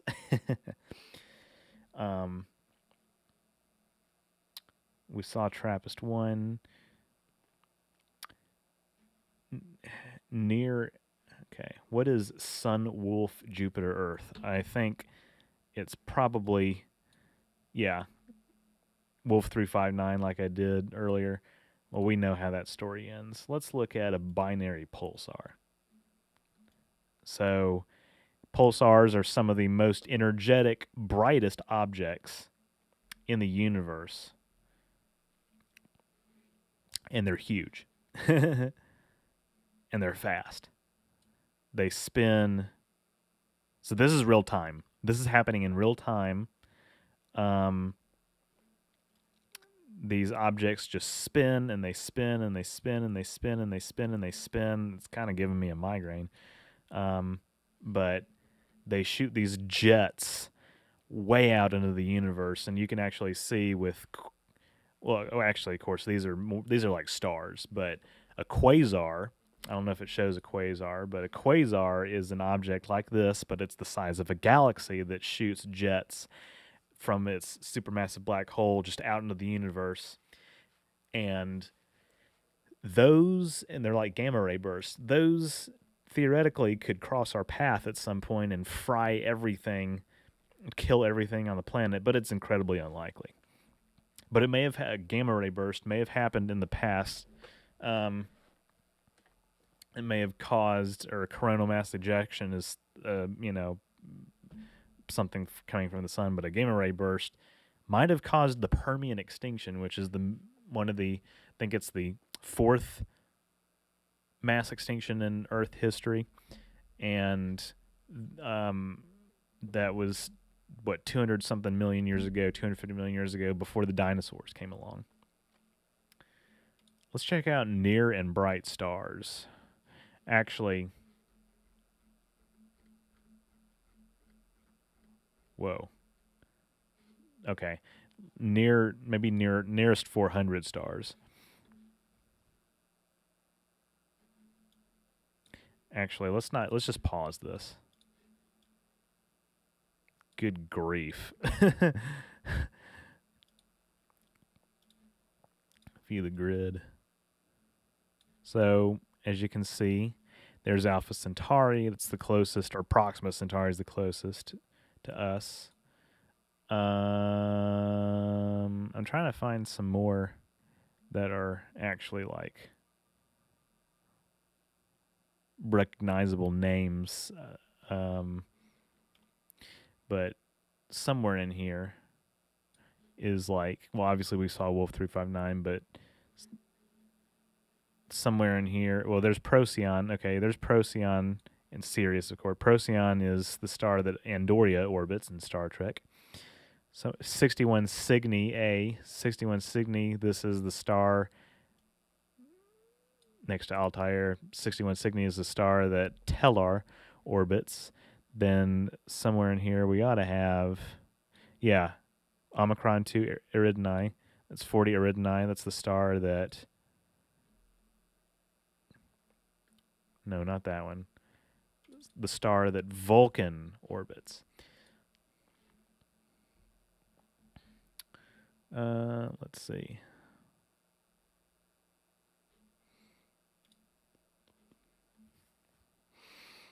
Let's look at some other collisions real quick. Maybe. Sun and Earth.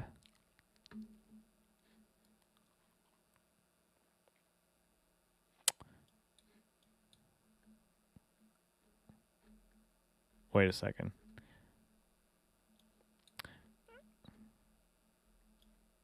Okay. I need to start that over and start it paused because we didn't get to see that now, did we?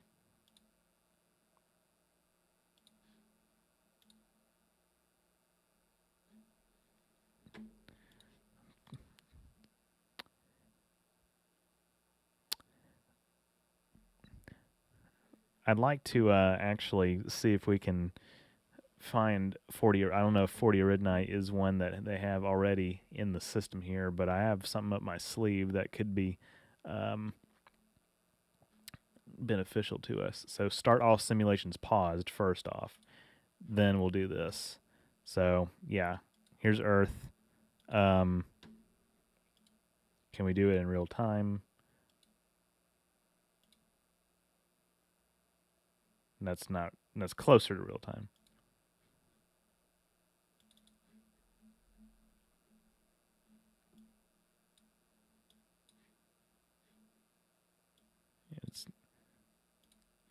It's going.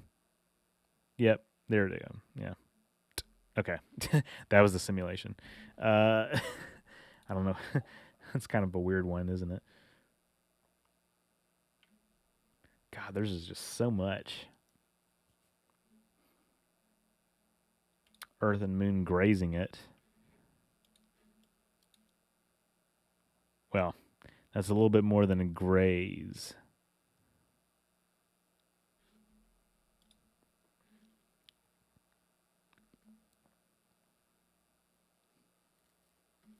What is Earth and Moon times 5? They just keep coming and coming and coming and coming and coming. Okay. Earth and Mars offset.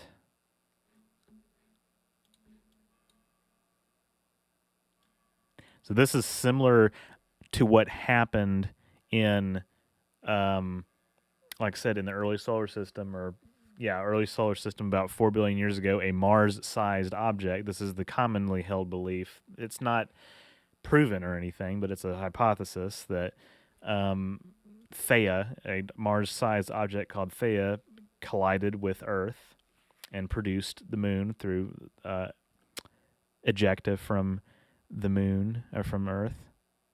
That's what I call panspermia. Exactly. Mycelial network. Exactly. All right.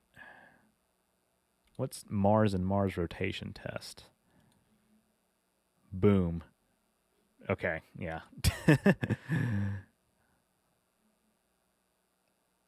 Yeah. So one's destroyed, the other remains is actually something that we're kind of seeing get proven. What's black hole and moon? Okay. Yeah, it just gets swallowed. That's not, I mean, that's just kind of more of a gimmick. Sun and sun, however, that caused a supernova.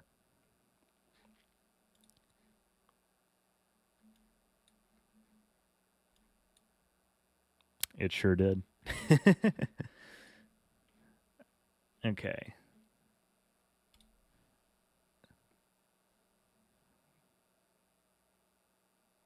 Earth exploding in close moon. I'm just kind of jumping around, guys, at this point.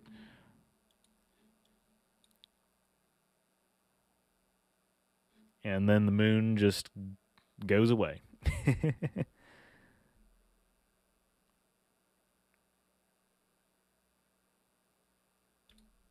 Okay.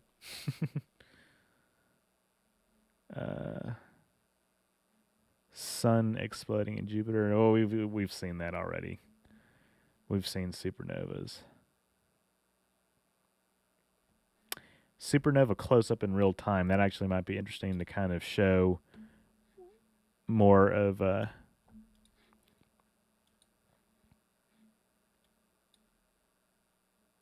it's just very slow.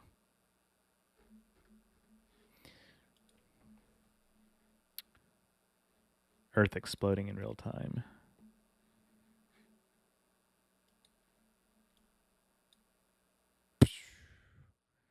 So, super hot. Now it's just called fragment.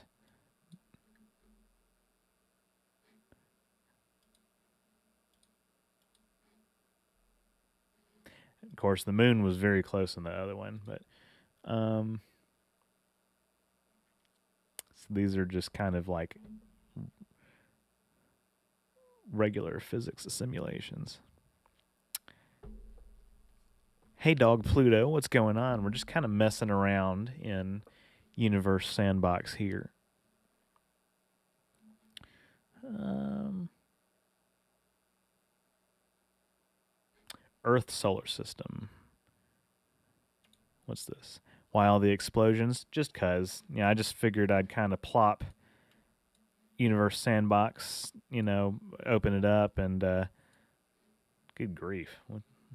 It's just entirely too much. Just kind of, just mess around.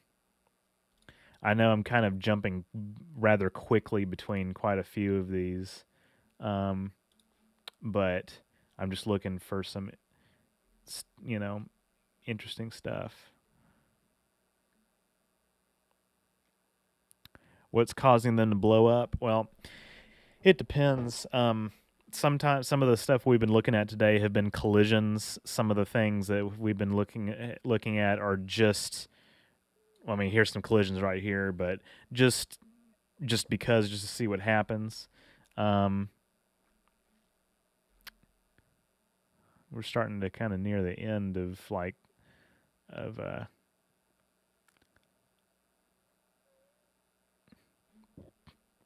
the simulations that are established. Not really. We looked at some of these already. Okay, so basically, look at one more real quick. Planet X. Actually, I'll go back to Planet X in a minute, but it's really cool. I really like that theory about it. It would help explain just kind of some of the, you know,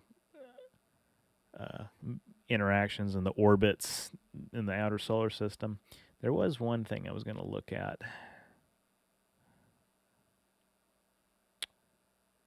Nice software, yeah. It's really fun. I've had this for many years. I was going to look at something.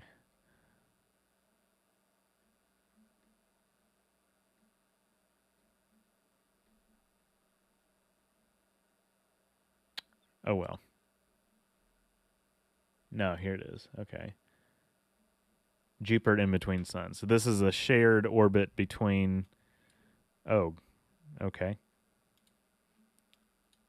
Yeah. I thought it was going a completely different direction. All right, so these are just hot Jupiters orbiting. All right. What I want to look at now is sims that I've built. And I did these again, almost 2 years ago. But I'm going to go real quick to this view because I'm just going to I don't want to spoil all of them because I built quite a few. But we're just going to look at some systems that are from Star Trek that I've built. So let's start. Hold on. Let me look at this real quick.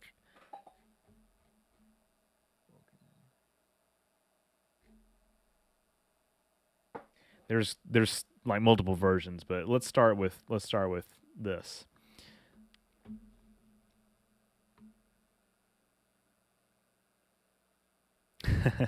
Oh yeah, I forgot. I actually wrote little things on this. Okay, let's go back here. So this is the Sigma Draconis system. So this is from an original series episode. Which one is that? Crap. Sigma Draconis, I think, is that a piece of the... No, that's Sigma Eosha. Sigma Draconis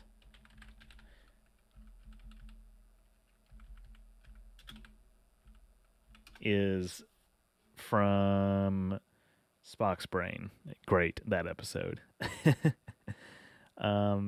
it's been mentioned in others, but it says that there's been a problem with the sim. There may be a problem with quite a few of these. I don't know. It might have moved hard drives or something. But I'll speed them up a little bit. But we got Sigma Draconis 1. This is one of the most well-defined systems in the original series with all the orbits and everything. So we got Sigma Draconis 3, Sigma Draconis 4 with another little special kind of texture, and then Sigma Draconis 6. Wait, no, where's 5? Here's Sigma Draconis 5.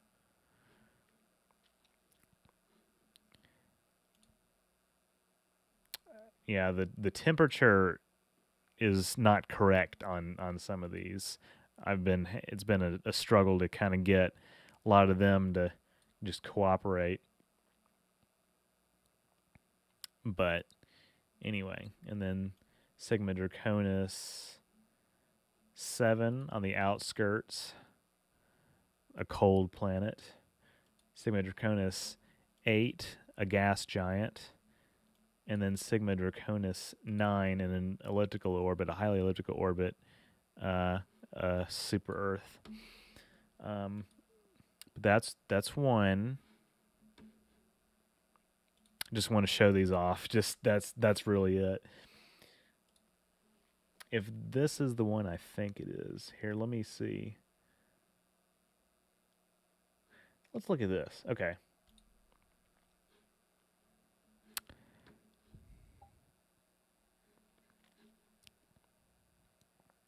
Let me see what's your name.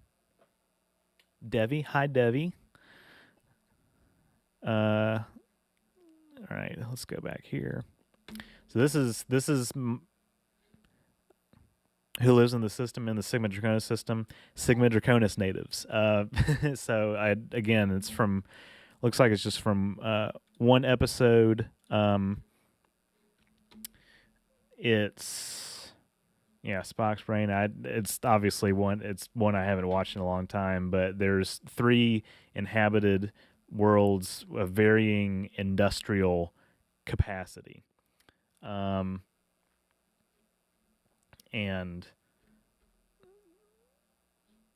if we look at Sigma Draconis 3 natives, Sigma Draconis 4 natives, Sigma Draconis 6 natives, pre-space flight on 3.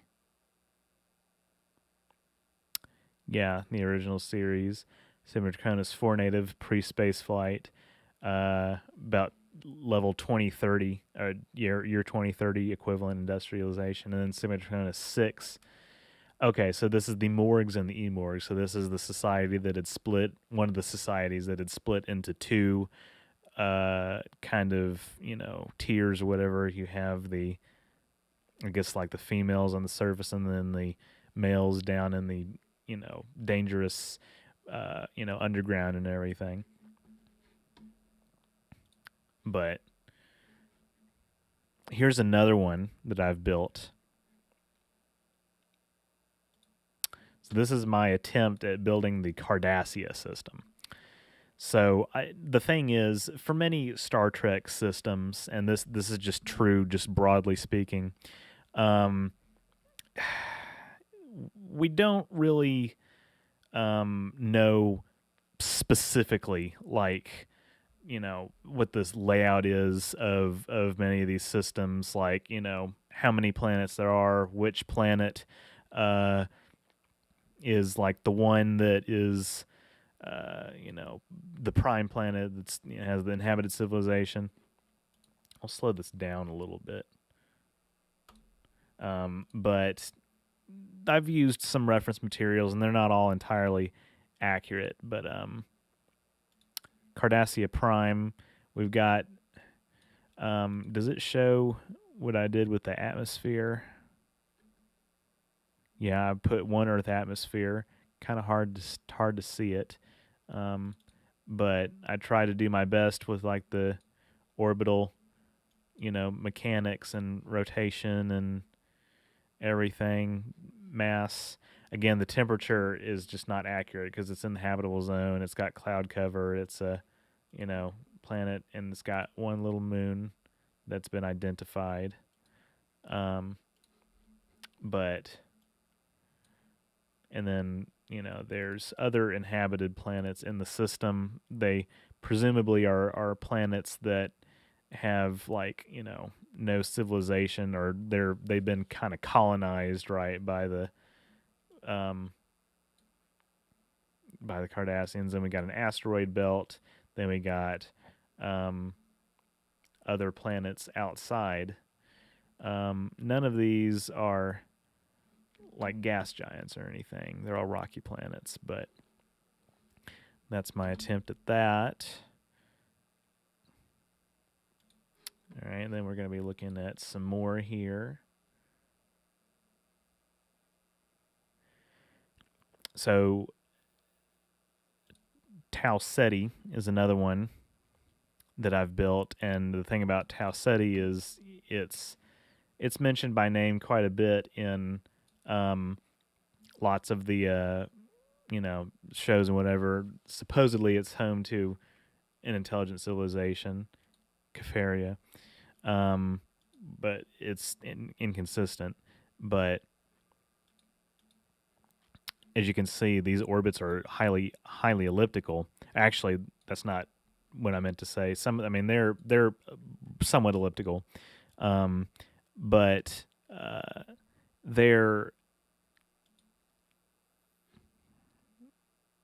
and so this is some of these are works in progress. The temperature is just not exactly what it needs to be, but it's inclined.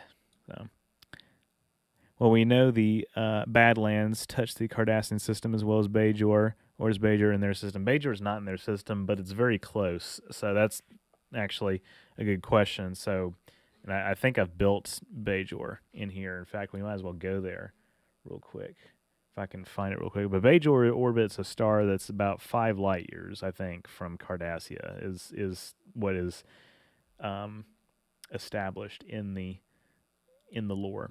So this is also a work in progress. But many of these are works in progress specifically because of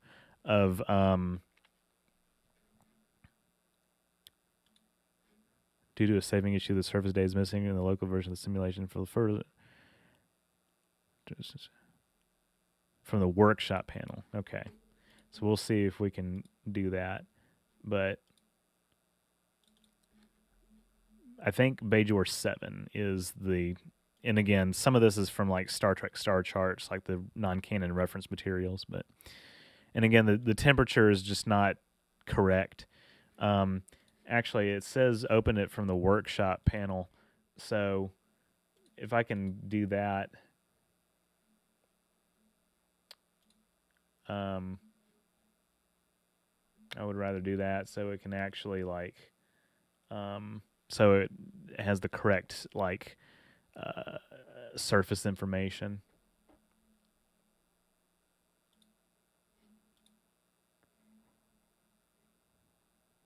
Where is the workshop panel? Oh, there it is. Okay. My shared simulations. Oh, crap. Okay.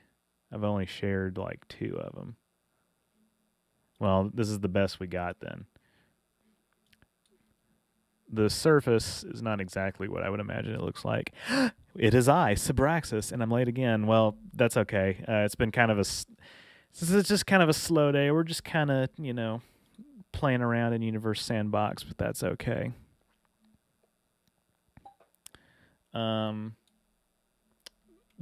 But yeah, there's a lot of moons that orbit Bajor. Some of them are inhabited.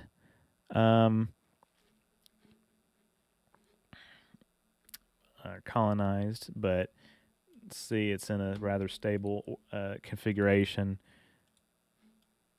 It took a lot to get some of these orbits to really be stable. You can see they're kind of wobbling, which is natural. But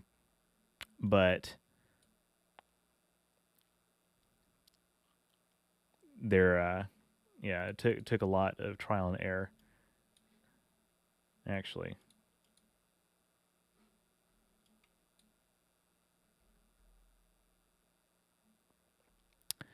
Is Bajor at the end of the Alpha Quadrant? For some reason, I've always thought that, or maybe the Orions are at the end because it's filled with outlaws. So basically, the way that the Alpha Quadrant works, and I might be able to pull up a map here in a minute. Bajor is said to be on the outskirts of the Federation. It's, huh? Is this a? Okay, that's just a. It's not a gas or anything. It's on the outskirts of the Federation. It's never established exactly how many light years from Earth it is. It presumably takes like a few weeks to, you know, kind of get from there to Earth. But as you, I'm sorry, I'm just getting distracted by this. I'm particularly proud of the elliptical orbits that I've made. But anyway, the Alpha Quadrant is very big, so Federation space is only accounts for like less than 1% of the total volume of the galaxy, I think, or maybe like 2%. So is it at the end of the Alpha Quadrant? Not really. It's smack dab in the middle if you look at it from a top-down view, but it's supposedly on the outskirts of Federation space. Let's take a look, actually. If we can get like a map up to illustrate this, or just the Milky Way galaxy. Well, okay, so it's interactive. Okay, it's not helping. Can we get a top down?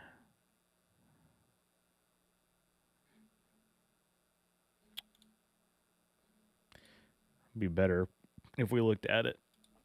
Star Trek, star charts, Milky Way galaxy.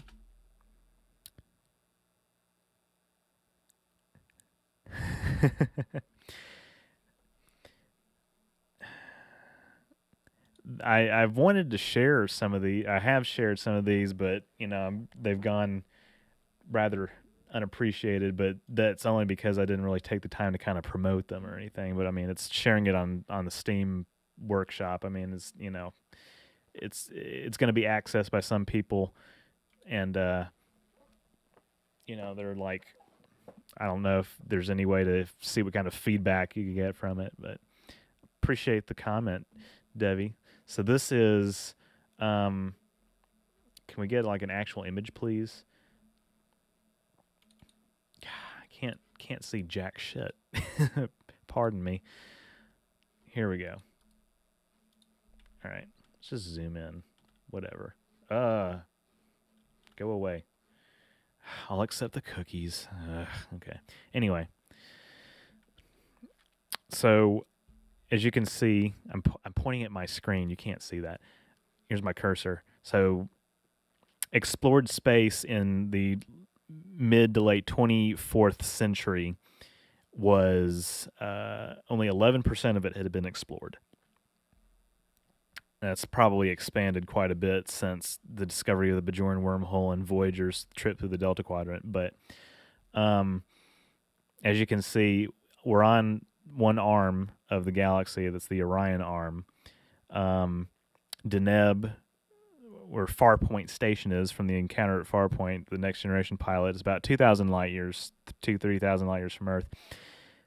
You see it's only like a tiny bit, you know, away from where the UFP core is. So local space, about 1,000 light years in diameter, sphere. I don't think that is a accurate figure, but anyway, you see this line here going from the Bajoran wormhole from Bajor to Edron in the Gamma Quadrant, and there's the Founder homeworld next to or inside Dominion space, and then you got the Borg over here in the Delta Quadrant. So the Alpha Quadrant is this lower left corner.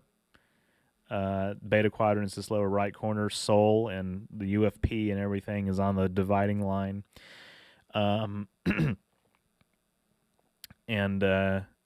Yeah, so the Orions are also in local space, so to speak. They're very, very close to us in terms of like the scale of the galaxy. So the frontier of of, or the edge of the, yes, love Sci-Fi Stack Exchange for sci-fi knowledge. Yeah, I've been to this site many times. Um, anyway, like the very edge of the Alpha Quadrant would be going towards intergalactic space or whatnot, and we just don't see that. They should make Beta Z in the Beta Quadrant just because of the names and the Deltans from the Delta. Yeah, it's always bothered me a little bit that they just kind of name these species and they just don't really give too much thought to it, especially with the Deltans. I mean, at least Betazoid has the Zoid part. They obviously are from a planet orbiting a beta something star. Delta come from Delta 4, and actually in the novels they explain that it's a pronunciation is just like it's like a human translation of Delta is they it's the way it's spelled or whatever in their language. That's what we get from it. It has nothing to do with Delta this or that or the other, but yeah, it's just kind of lazy. I think. What are your computer specs to run that software without crashing? That's a good question. It didn't used to be this way. So basically, I have a 1660 NVIDIA 1660 Super GPU, which if we can see what it's being clocked at right now, can I see that? It's about, it says it's about 46%, and then the CPU is getting a lot of CPU usage.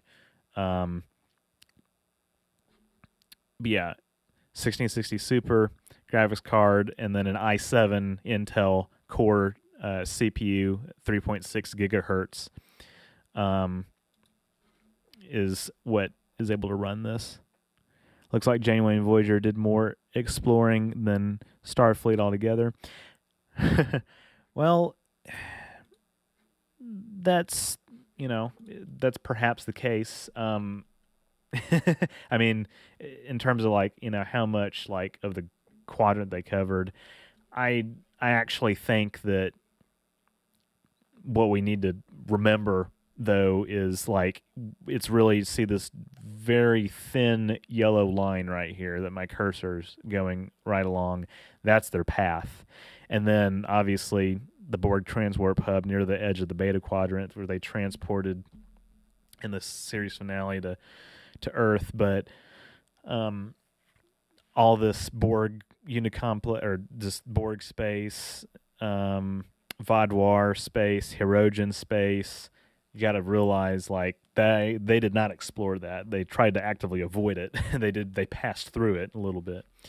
But they certainly contributed lots of knowledge of the Delta Quadrant to Starfleet.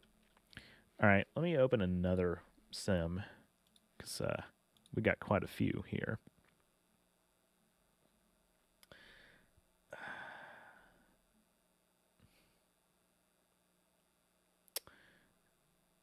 I've got like, okay, well, we'll get to that. Here's the Romulan system. And again, as you can see, it says the simulation had a problem and your surface data is missing, so might have to go back in and actually like redesign some of it. But and then some of these names many of these names are like non-canon.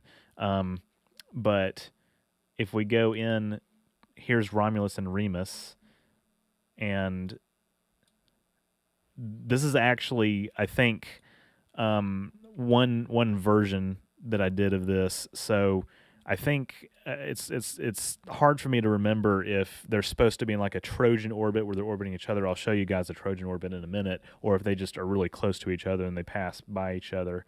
They have close orbits. But here's Romulus with 2 moons. And again, like I said, the temperature data and everything is just not accurate. I think something must have happened when it switched hard drives or whatever. And here's Remus over here being orbited by multiple moons. Yeah, there's not really too much that's, you know, I was gonna say impressive about this. I don't know. I don't want to sell myself too short, but it's the surface data missing is kind of a bummer. But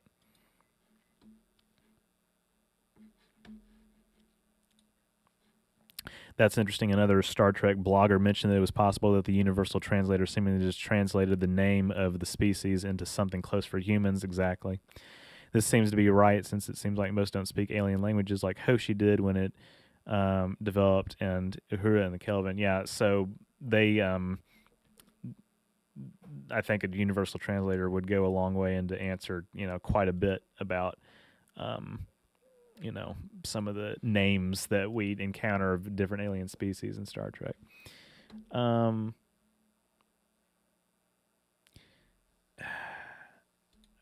yeah, some of these systems, it's not as impressive as I was hoping it would be because some of the surface data is missing. But you can see the different textures I've applied. Here's Kronos.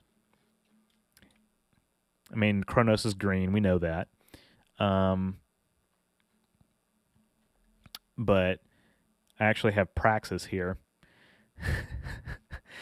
Let's make Praxis explode.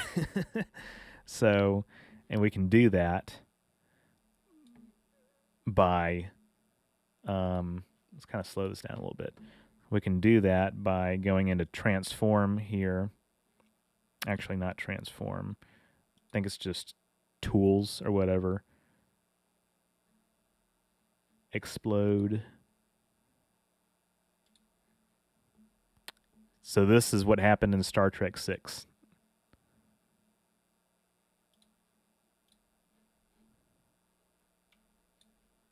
And it threatened life on Kronos as we know it.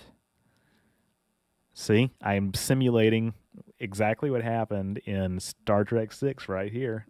Now, this is assuming that Praxis is a actual like moon of Kronos, which it actually I think that's canon. Yeah. So I was going to say which it hasn't been confirmed. No, it's pretty much is it actually confirmed? We know we see a moon of Kronos that in this Kelvin films that has already exploded. We don't know if that's necessarily, um,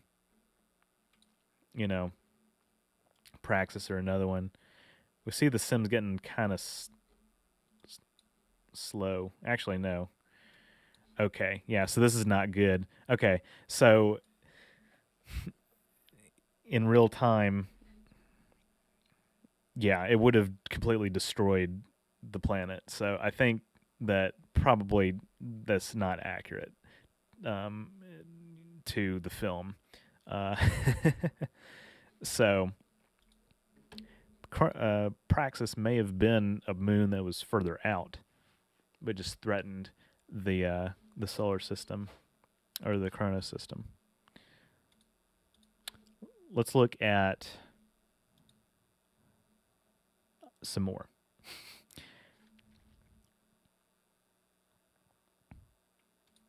This is Procyon. This is the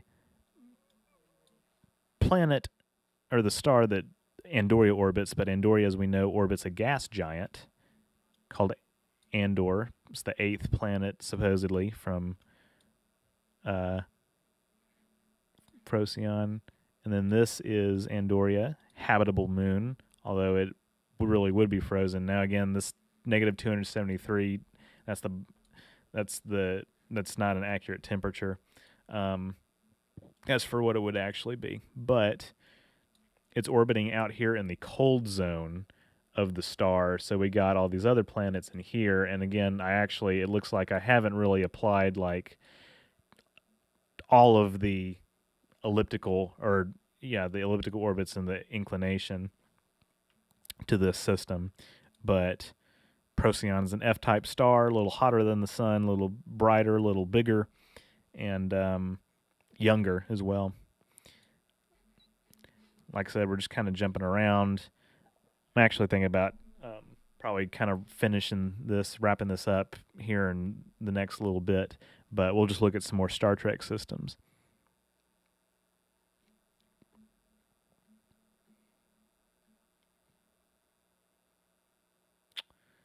Okay.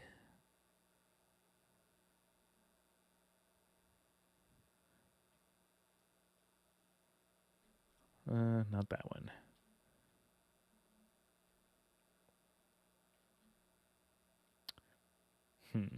I want to. Okay.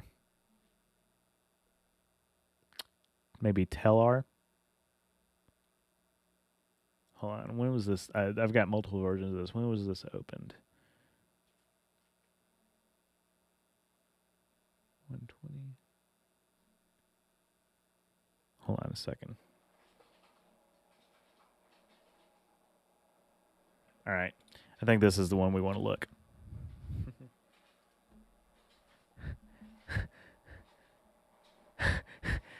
Crusher resigns from Starfleet to get it on more often with Ronan, like every day.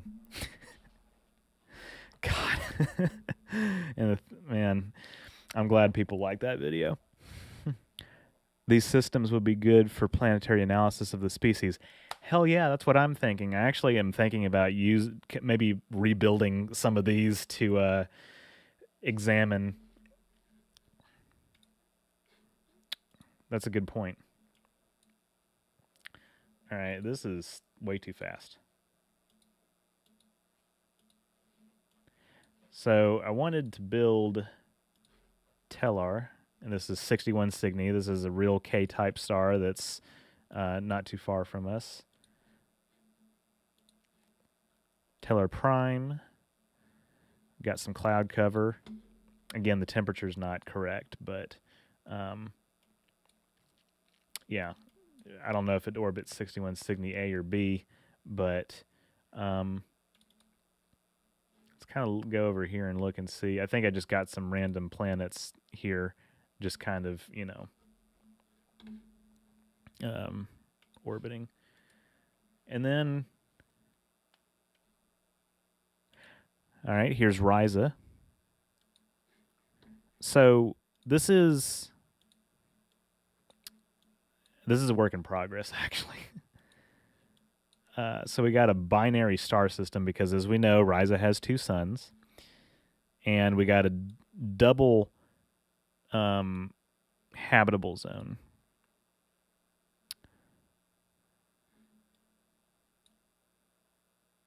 So looks like it's holding steady, actually.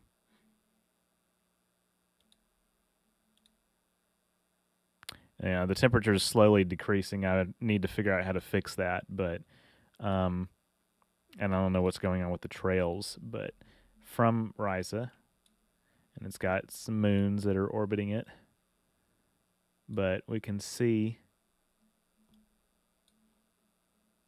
you can see the 2 stars. How many systems have you got there? A lot. I've got a lot of versions of these. Hold on, I don't want to spoil all of them. Let me count them real quick. 1, 2, 3, 4.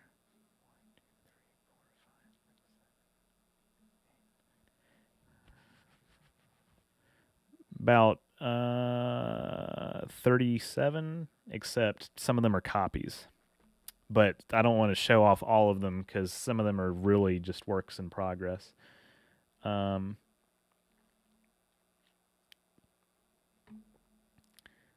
get to Vulcan in a minute because you know that we're going to have to look at Vulcan. All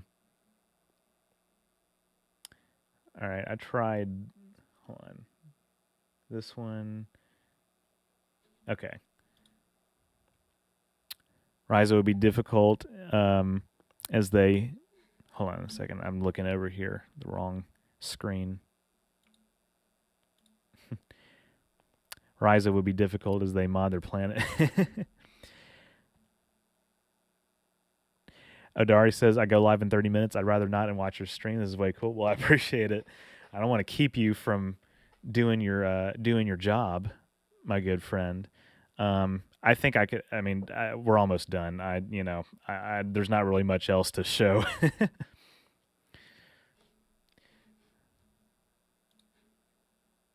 This is Corridon.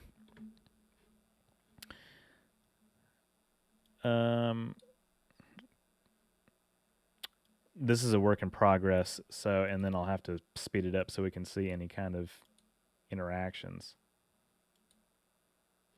Yeah, there we go. I can't remember which Cordon it is. It's one of these. It's like the actual planet, but it's a double star system, and then Cordon B is a star that is actually orbiting in an elliptical orbit. Now, I want to see what happens. The reason it's a work in progress is because on the scale of several years, I need to make sure that it doesn't F up the orbits of the planets. And I think that's unfortunately not the case. It has. I want to look at, can I look at trails instead of orbits? Yeah. No, trails.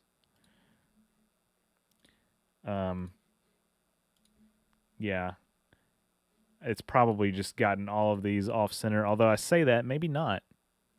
Maybe not. Again, the temperature is not going to be accurate because I think some of the surface information got lost. Oh, God. That's headache inducing. But I think it's just kind of drifting a little bit.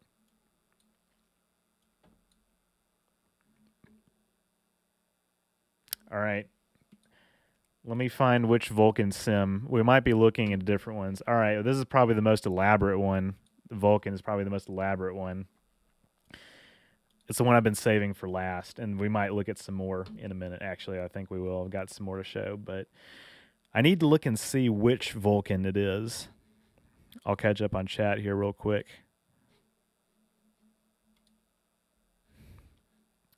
I've read somewhere that twin star systems are allegedly more common than single star systems. That's true. I believe that's true. I think that, yeah, our sun is actually atypical in that it's not in a binary, and normally what we see is a lot of star systems kind of pair up, right? And we know that there's at least one planet per star in our galaxy, and there are about 1/4 of the star systems in the Milky Way galaxy are believed to have habitable planets. So 1/4 equates to about 50 billion stars or planets, 50 billion habitable planets, possibly more. I have a video coming out this month that actually kind of dives into these numbers and gets into like the Drake equation and stuff like that. Yeah. The most common of the multiple star systems are binary star systems of only two stars together, exactly. More than 4/5 of the single points of light we observe in the night sky are actually two or more stars orbiting together. That's correct. The most common of the multiple star systems are binary stars. Yeah. So... And there's a difference also between what's called an optical binary and a true binary. I don't know what the official name for a true binary is other than true binary, but true binary obviously is two stars that actually orbit each other. And as Devi is alluding to, you can't really see, like, oftentimes with just the naked eye, like some of the single points of light that are actually multiple star systems. With a telescope, you actually can. I really would love to look through a telescope and see if I could see, like,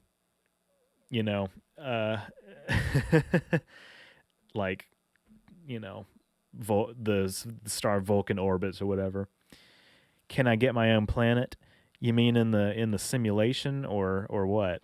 Because I could maybe do that too. I need to look and see which Vulcan system I need to open. So pardon me as I kind of lean over here. But yeah, an optical binary is a star system that is actually not a single star system. It's a system that appears, it's an illusion basically. It's optical binary because they are close to each other from our perspective, but in actuality they could be hundreds of light years apart. So V2.0C 2019 223. Okay, 1223. 2019 1227. So that one's more recent. I'm looking for the most recent one. 1227. I think, all right, might be that one. 1449. Okay. So there's multiple versions of Vulkan that I've built. Oh, okay, I know. So these are different configurations. You guys are going to get a kick out of this. Vulkan System 2.2, Vulkan System with Takut in tidally locked co-orbit with Vulcan, includes real exoplanet 40 Eridani AB instead of first planet Ketchleb. So 40 Eridani, also known as Omicron 2 Eridani, also known as Kaid, is a planet, or excuse me, a star. Hold on, I'm not ready yet. A star that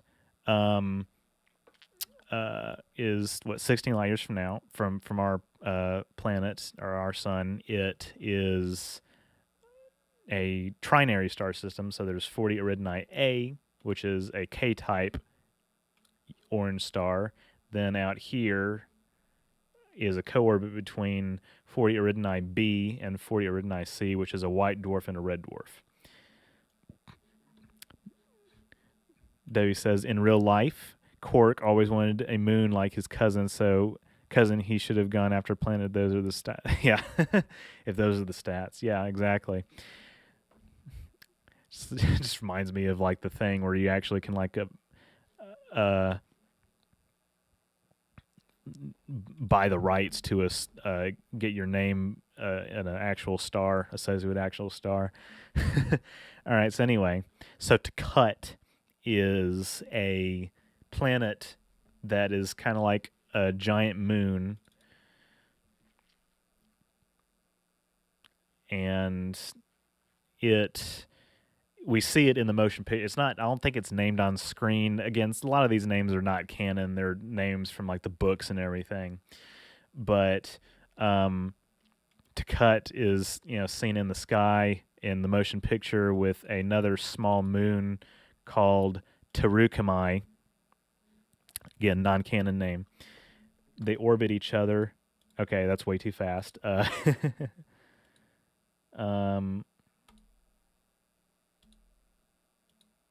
That's still way too fast. That's a little bit better. So can we... So Vulcan... No. Again, this temperature is not accurate. I've said that many times. And this is not what the surface actually looks like. This is the closest I could get it in Universe Sandbox. But yeah, so this is rather stable, if I do say so myself. So what we'd actually want to do, I think, is maybe we can speed this up. I mean, we see it's traveling around the star. It's, nothing's running into each other. Tarukamai is still orbiting. And I had to do this very carefully. This is all very carefully planned out. Kaid 1. This is a super Earth that is getting shredded to pieces. Like its atmosphere is what I mean. This is a real planet. So this is a real planet that actually orbits the star that Vulcan orbits in Star Trek. And I plugged in all the properties that I possibly could. It's very close to its star. It was probably observed with the transit method, which means that it passes in front of the star and makes like a little little blip in the radar or whatever. Not radar, but you know what I mean. It's a turn of phrase. Here's Delta Vega. And can I just say how absolutely, positively annoyed I am with this name, Delta Vega. It makes no sense. It was originally supposed to be the Delta Vega that we saw in the show. So this Delta Vega is from the reason it's in here in the simulation is because it's from what you call it, the 2009 Star Trek movie. Um, it's in the Vulcan system. It's rather close to Vulcan. So as you can see, I put it on the outskirts of the habitable zone. But it its name makes no sense. It's not in the Vega system. It was originally supposed to be the one from the original series, but it's not. I mean, it's not. It's established that it's not, and yeah, I don't appreciate its name, but it's there, and I had to include it. And then these are some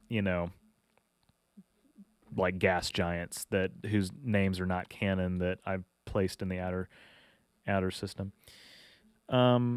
Let's look real quick at some other configurations because I have multiple various configurations for the Vulcan system.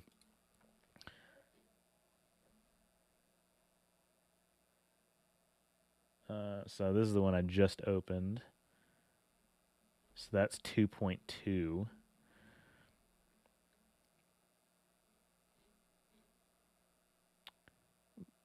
2.1, 12, 27, 2019, 12, 27, 2019, 27, 234, 218, 2.0C. So let's see what this one looks like. Yes.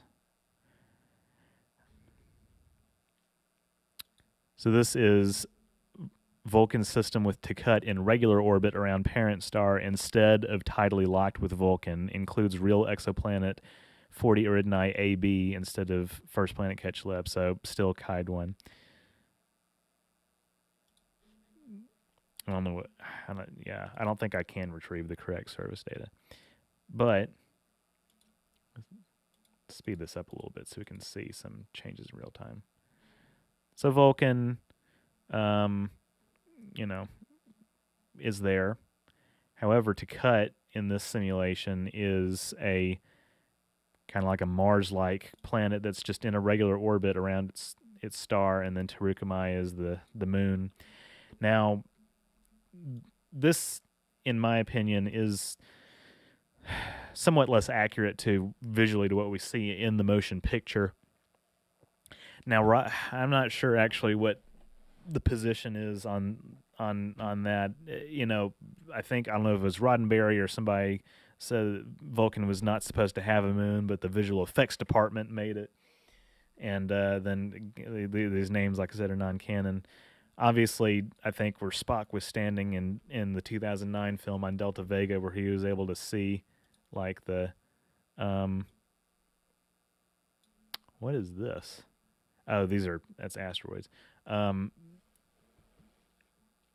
He couldn't have. I think it was more like a artistic interpretation of how close he would have seen to the destruction of Vulcan. Hey folks, here's a little joke. Tuvok, Data 7 and 9, and Spock walk into a bar, and the outcome is logical. Absolutely.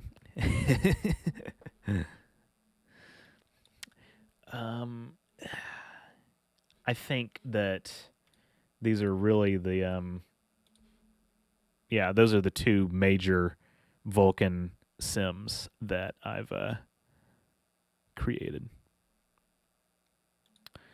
Kind of curious now, actually. I want to see,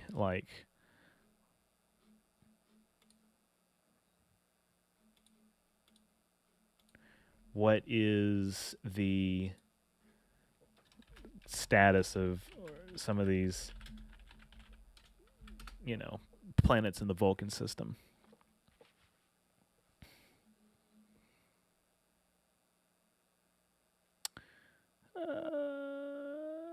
Okay.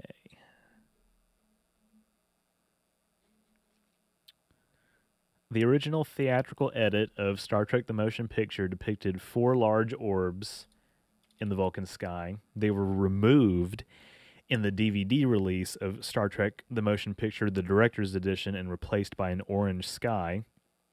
according to Star Trek Communicator issue 136, page 27, the additional planets were removed for the reason that the scene took place during the daytime. Epic fail.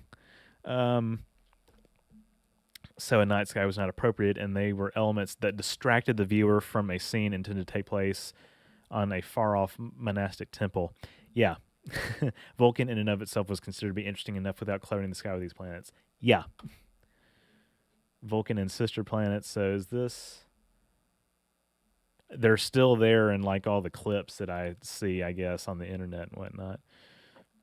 According to Star Trek... Hold on a second. So Discovery does confirm that there are celestial bodies that are visible from the surface of Vulcan.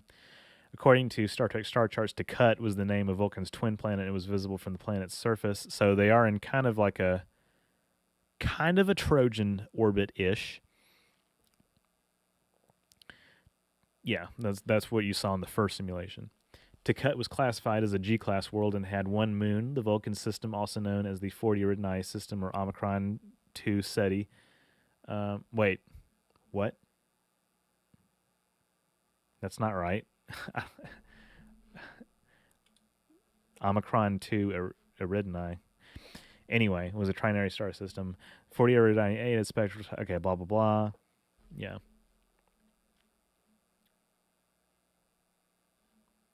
Okay, co-orbital relationship.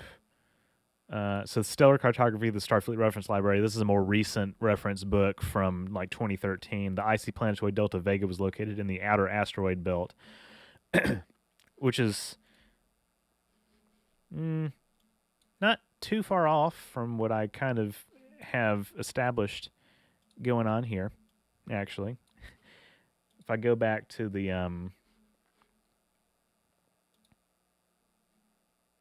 original Vulcan System 2.2 that I had open. This is kind of more accurate to what we see. We see there's wobbling in this orbit. What I want to see is how stable it would be over a very long period of time. So the way that we kind of examine that is we zoom in. Snark and Sass says, "Hey, you're still on?" I am. We're kind of wrapping up here not too long from now, but yeah, we're just looking at some more systems. So, yeah. I would say if it's still stable over a number of years, that's good enough for me.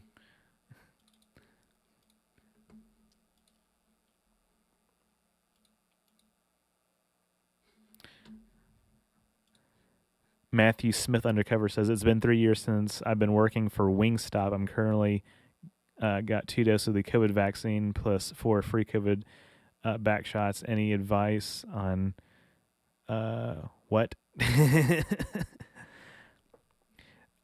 So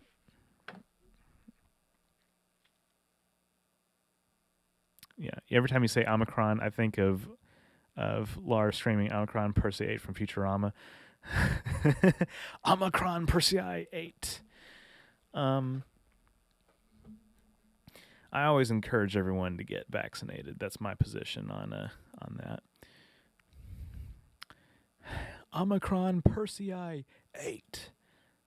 I just got through watching Futurama recently. It's it's a hoot. I mean, I'd seen it before. I did like a rewatch is what I was referring to.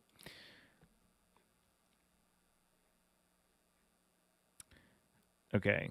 There had been no canonical reference of the Vulcan system being the 40 Eridani system before it was canonized in the Star Trek Picard episode Maps and Legends, and Home and Daedalus. Vulcan was mentioned as being slightly over 16 light years from Earth. The same distance between Earth and 40 Eridani, whatever. According to text commentary by Michael and Denise Okuda for The Forge and the Enterprise Season 4 DVD, the possibility of Vulcan being located in the 40 Eridani system originated from a suggestion by novelist James Blish when 3 astronomers who had been studying the system at Mount Wilson Observatory, published a letter stating that the star 40 Eridani A could support a planet with Earth-like life, that it would have the sun's brightness for a planet 50 million miles away. They theorized that Vulcan could be in orbit of the star, a theory Gene Roddenberry himself supported by signing their letter, according to Sky and Telescope, 1991 July. So, 40 Eridani canon, basically, that it's Vulcan system. All right. There's a few more I want to look at here. Here is Rurapenthe, of all.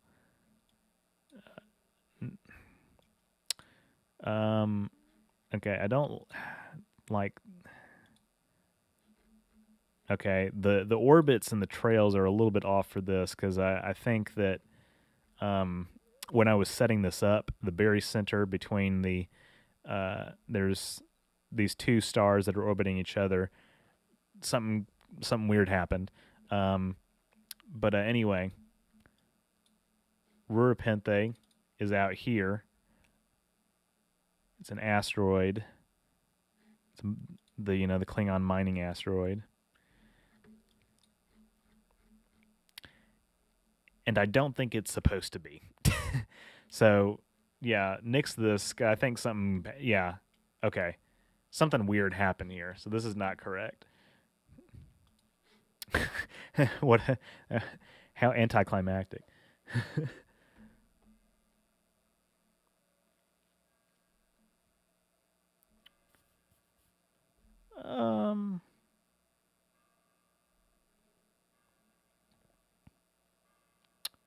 What about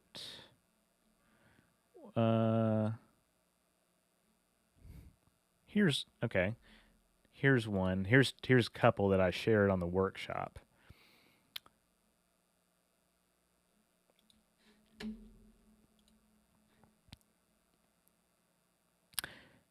Blackstone River Workshop says, given the number of new Trek projects in the Romulan War taking place about 15 years after Enterprise, the same amount of time that's passed in real life, how realistic is a remake? And did you make this in Unity? This is not Unity. This is Universe Sandbox. I'm not sure what technically what the engine is called. It's probably a proprietary engine that's not Unity, but that's a good question. It looks pretty good. It looks like it could have been made in Unity. But by the way, fellow person with the name River in their username. Remake. I know that people have been wanting to bring back the Enterprise crew, the cast for a reboot-ish kind of thing, or just continuation. I think that would be really cool, so we can actually see like what the Romulan War, how it played out. I don't think that it's going to happen, though. Unfortunately. I just don't think it is, but it could. We didn't know that we were going to see like a lot of the shows that we're seeing now. So, Alpha Centauri Trinary System Star Trek, the closest star system to Sol. Sabraxa says they're too old now. That's probably true. The closest star system to Sol, Alpha Centauri, is a trinary star system composed of a G-type primary and K-type and M-type companions. Each star is orbited by multiple inhabited planets, many of which house some of humanity's earliest established extrasolar colonies. By the 24th century, the system is home to billions of sentient individuals. Plus, Jolene Blaylock retired from acting like 9 years ago. I guess that's also true. Yeah. So that's another reason I don't think that it would be happening. So, some of these planets are just kind of, they got like random, well, they're not random names. There's, again, non-canon stuff, but like, they're, they haven't really been seen in canon is what I was getting at. But yeah, it's a stable system. Then there's the Berry Center. We got Alpha Centauri B over here, and for some reason, I don't know, I think some novelist did this funny little gimmicky thing where they named all the planets orbiting Alpha Centauri B as after Superman characters. We got Olsen, Perry, Lang, and Kent. and then Proxima all the way over here, being orbited by a bunch of planets, including Proxima 2, which I've designated as the Proxima colony.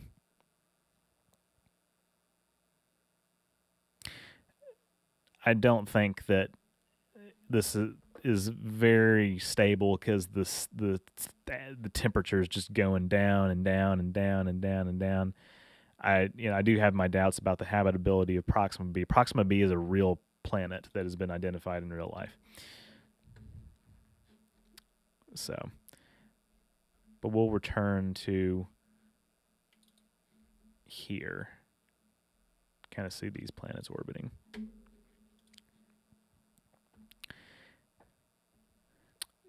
Debbie says, yes, she runs several non-profits with her husband.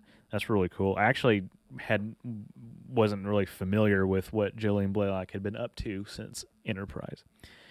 Not My Name says, finally caught a live stream again. Keep missing them. It's tough. It's tough for me to sometimes to be incredibly consistent. I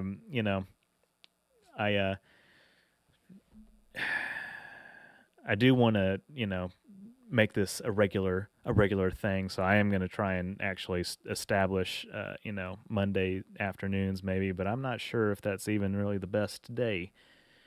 I don't know. I might have to do some polling about that. Yeah. All right. One more. And then we'll do one more little thing after this, and then we'll probably wrap it up. So this is the Vega system. Now, Vega is mentioned mostly by name. I don't think we ever actually visited in Star Trek, but I just kind of had some fun with this.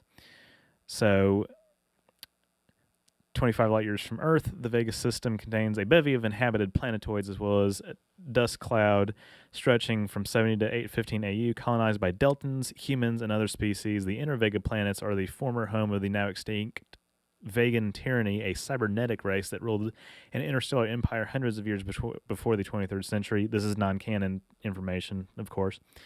Beyond the orbits of the inner rocky worlds lies Vega 10, a Neptune-sized object pulled into its current position over millions of years by Vega 11, a super-Jovian world with a highly eccentric orbit. Vega's outer sphere is cluttered with comets, asteroids, and dwarf planets, an exceptional amount rivaled by the likes of the solar system. So basically, there's a lot going on here, and we'll get into that in a second.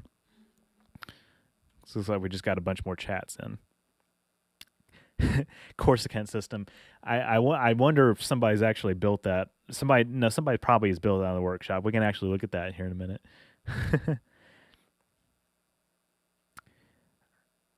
Debbie says, same, I watched the last one, but this is my first time joining in. Really enjoying your videos. Marathon them at times. Thank you very much. I appreciate that. Isn't there a Delta Vega system too, much further away? Delta Vega, and again, that's just annoying to me, is like the inconsistency of the some of the naming schemes.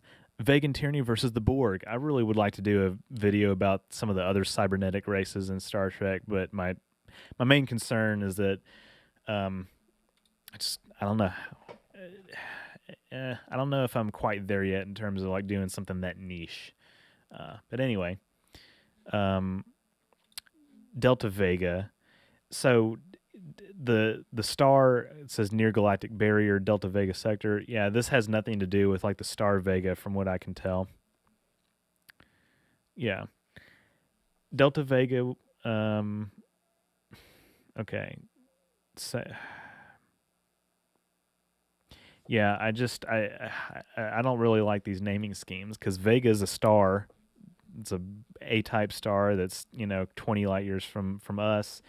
This has absolutely nothing to do with it, and yet they still said Delta Vega, and I don't appreciate that too much. Why did these 1960s writers not name it something different? It's something I ask myself every single day. But yeah, this is different from the Delta Vega that is in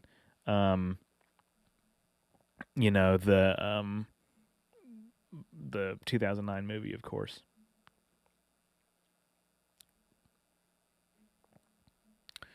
All right, I'd like to see what some of the explanation is for why it actually turned out like that. Um,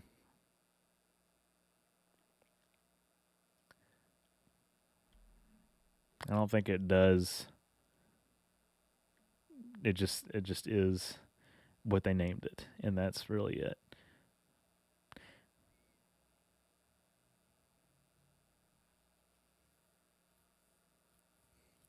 Basically, they just named a lot of planets, just whatever the heck they wanted, without any kind of concern for like, um, what if it makes any astronomical sense, like Zeta Gamma or something like that. Orange River are Trek books, comics non-canon unless they are made into a show, or if a show is a book, vegans are going to add to the collective. So basically, the way that works, to my understanding, is that the no novel or comic book or video game is ever canon. Period. However, elements from those novels or books or games or novels, comics, games can actually become canon. So I think one of the biggest examples that I'm familiar with is actually Hikaru Sulu, is Sulu's first name. That came from a novel. Um, and so also in Discovery and Picard, um, they've done this, and I think this would have happened, either way. But like, they actually take some of the information from Star Trek star charts, like the layout of the Alpha Quadrant and everything, and make that canon with some modifications. That doesn't mean that Star Trek star charts, the reference book, is canon, but those elements become canon. There are some like non-canon works that have been deemed like this is canon, but by like Roberto Orci or some other people. There's tie-in novels. The tie-in novels are also not canon, but they're not officially canon. They're not officially like canon in terms of like. It's also hard to make a video game canon because the outcome is like sometimes can be, I guess it's not necessarily like Mass Effect where like you have like uh every every different action leads in a different direction, but it's hard to make a video. It's definitely something like Star Trek Online you couldn't make canon because like it's kind of open-ended ish. Yeah, but there's no canon video games or novels or comics or anything like that, no matter what Roberto Orci says. I think he walked back that statement too. Do you think with all these cybernetics humans, such as Lieutenant Kayla Detmer, shown in Discovery and the newer shows, changes things for the reality of Trek? So basically, my that's a good question. My opinion on that is, I think the direction they've gone is actually natural. So we see Detmer, and of course in Lower Decks, Rutherford, what's, I don't know what his first name is, but Ensign Rutherford, whatever his name is, first name is in Lower Decks, he's a cyborg. Many of these people became cyborgs or have cybernetic implants as a result of some kind of medical intervention, like an accident that they, went through. Um, and then I think Barnes in Lower Decks, she says her dad was a cyborg. So cyborgs have existed throughout the Trek. Apparently, we're just kind of updated in canon now with some of the newer shows. Now we have a new perspective on that kind of information. But basically, the fact that they're kind of like a minority among humans, that most of the humans in Star Trek are still like unenhanced, so to speak, don't have implants and whatever, visible implants. I think that is, something that you could perhaps, you could say that Star Trek, maybe should continue to do going forward, because I think it helps us relate better to the characters. In my opinion, I think the thing about cybernetics is that there's probably a point in the Star Trek timeline, maybe the mid to late 21st century, where it becomes like a fad, and more people do it, but it just kind of subsides. With some of the social shifts and economic shifts on Earth, people just there's more of like a pro-humanistic philosophy that is oriented towards like um, where the whole cybernetic thing is kind of just like regarded as like a niche, uh, you know, f- not really a cult or anything, but like just a subculture.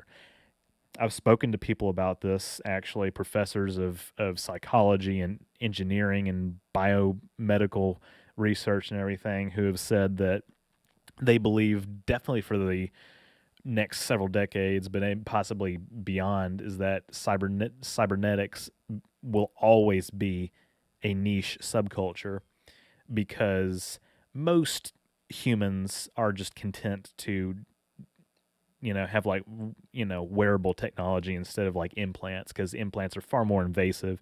I think we would hear more about this. Samantha and Rutherford, yes, that's his first name, thank you. um,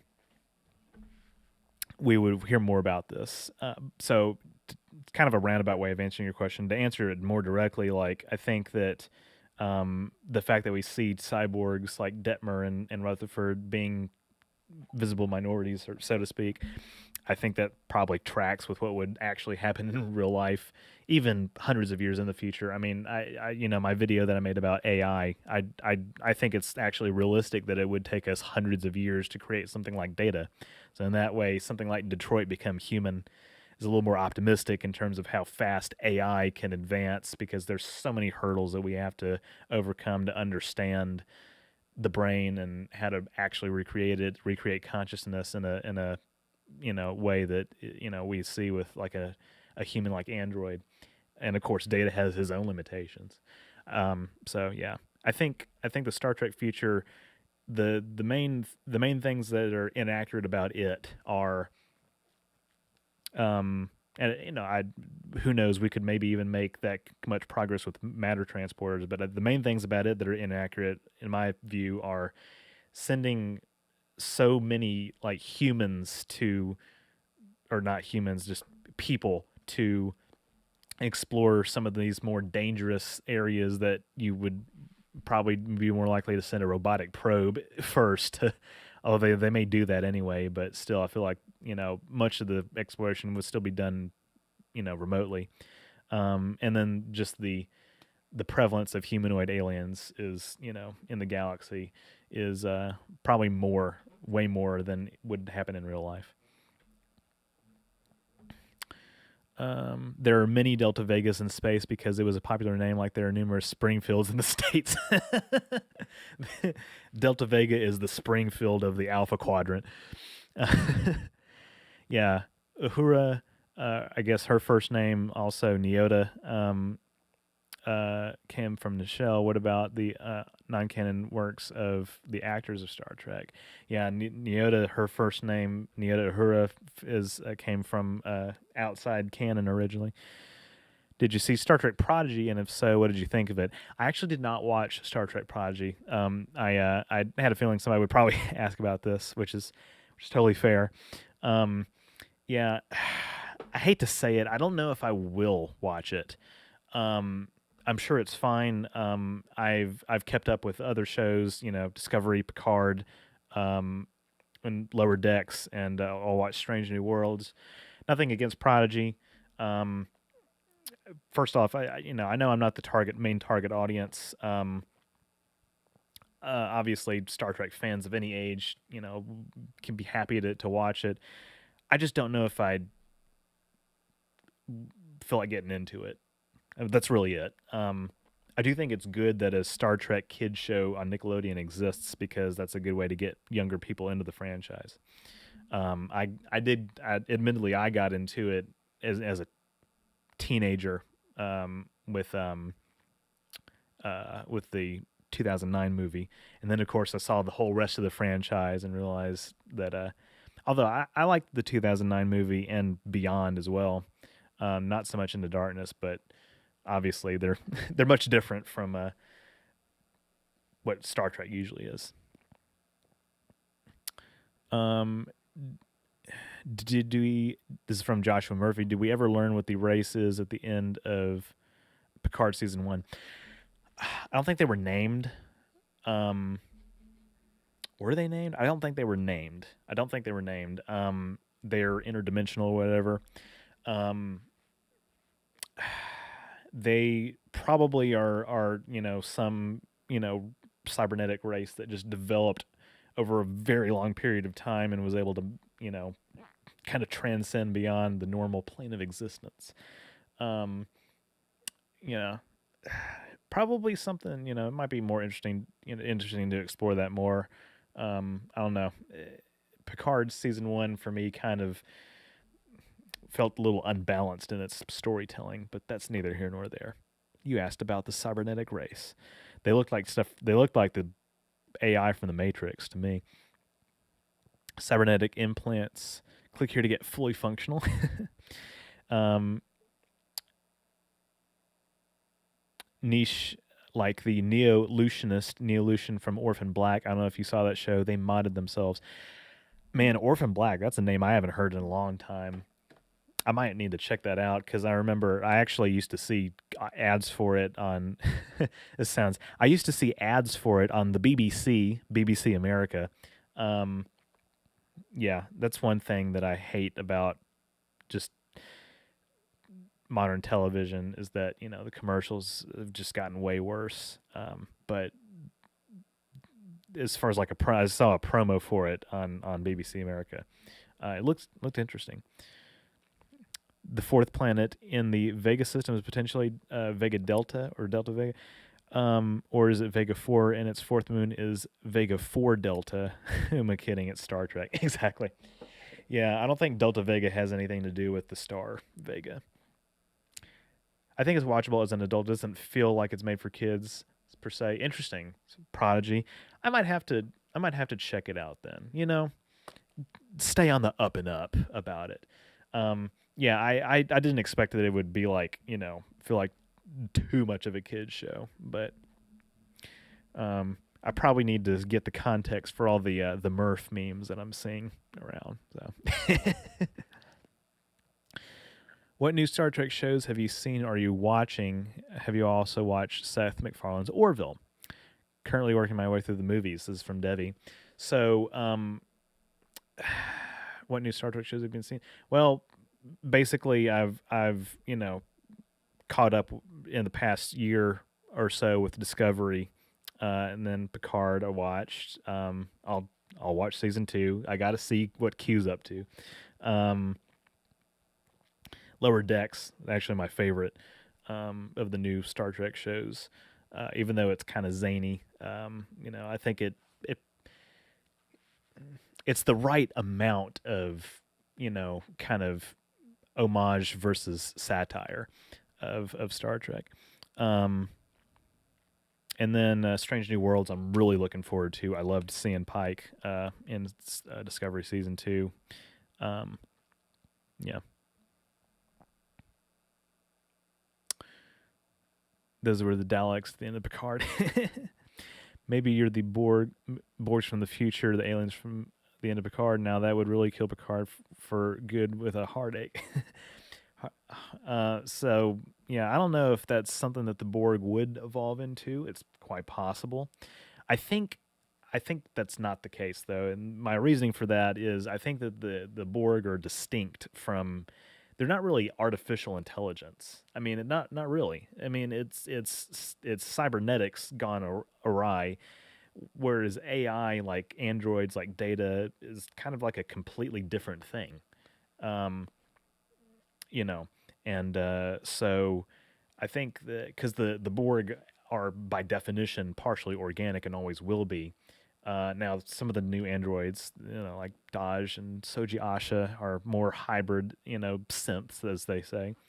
But yeah, I don't know. I just feel like they would always be separate. I could be wrong though.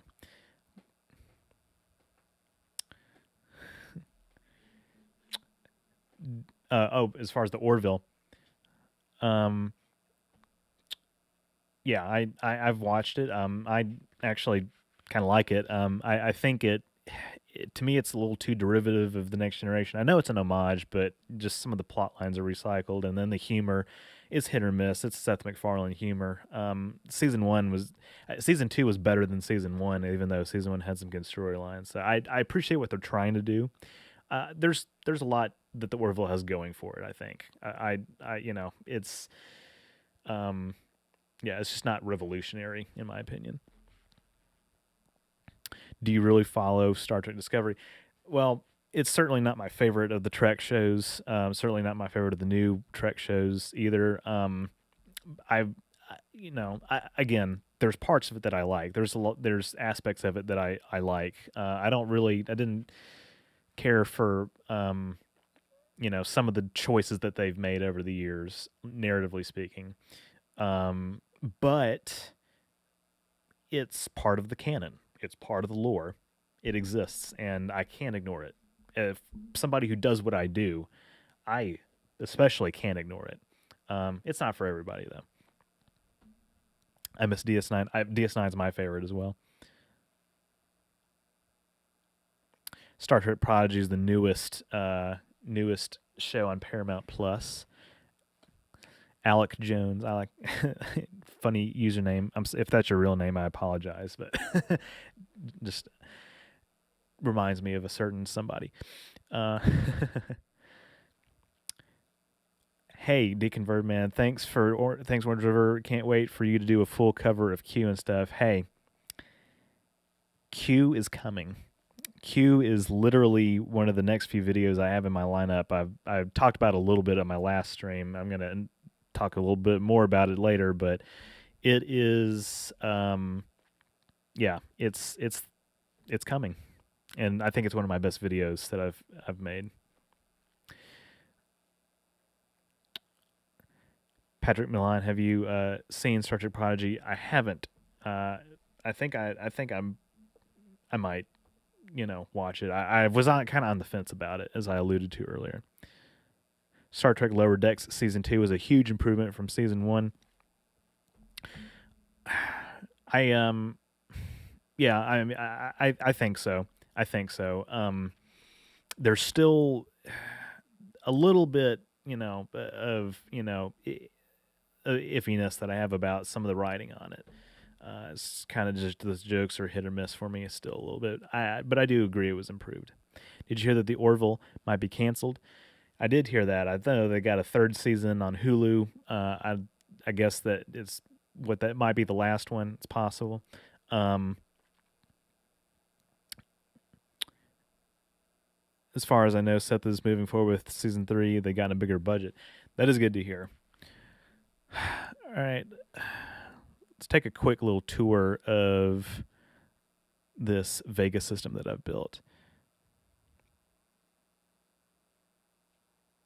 I heard they went off the rails with Lower Decks, but explored a lot. I would recommend watching it. It can be funny, but there's a lot it has going for it, as I've said. So again, much of this is not canon, like some of these, planets that I've established, and then of course, not everything is entirely in elliptical orbit, but I actually named some asteroids and stuff like that, just giving them whimsical names.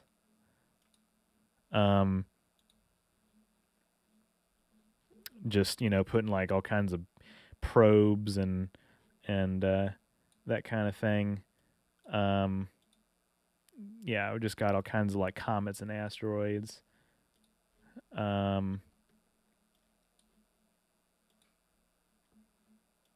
I wanted to make a full-fleshed system.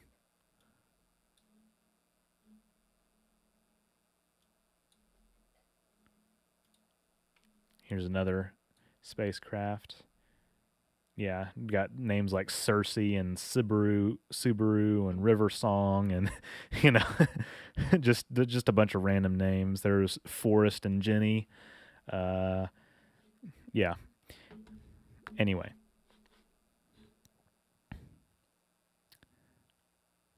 Alec Jones. Yeah, that's my real name. I was named after Obi-Wan Kenobi, Alec Guinness. That's cool. Didn't ask, but did you design this program? I did not design this program. This is Universe Sandbox. This is, I was going to say it's free. It's not free. I think it's like, what, God, it's can't be more than $10 off of Steam. Universe Sandbox 2. It's been updated. Yeah, it's very customizable. You can create all kinds of weird shit in it. And I said I was going to make a little system and name a planet after Devi, and we're going to do that, and probably, maybe go back to just answering chat for a little bit longer, and then wrap it up after that. But all right, new object. What kind of sun do you want? What kind of let's make a whole system. What kind of star system do you want this to be, Devi? I said I was going to name a planet after you. Nobody else gets to have a planet named after them because this is going to take a while. What kind of star do you want? Sun-like star, F-type star, red giant, blue giant, red dwarf. What you want? What you want? Let me know. I can do anything in this program.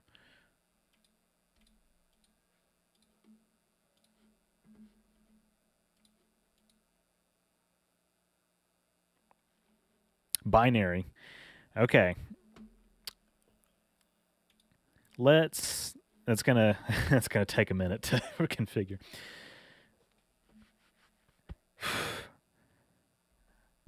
Sabraxa says, I'm 37, so I'm definitely not any newcomer to Star Trek, but I prefer watching Discovery over Voyager, for example. To me, Voyager is a failed, betrayed concept show. Yeah, Discovery Season 3, I really enjoyed, even though it had issues. I don't know how to make a magnetar in this. But yeah, we'll do a binary star system. Yeah, I don't know if I would. I agree about Voyager being a failed premise show. Whoa.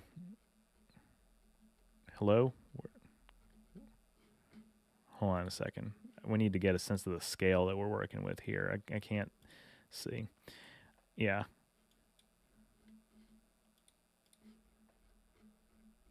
Huh. Can we load this again? Hold on. I haven't had trouble with this in the past. There we go. No, not chart view.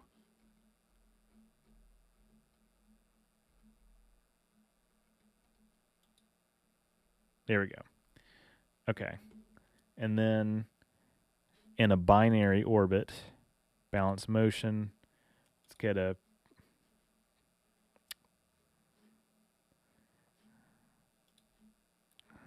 something that's a little bit larger.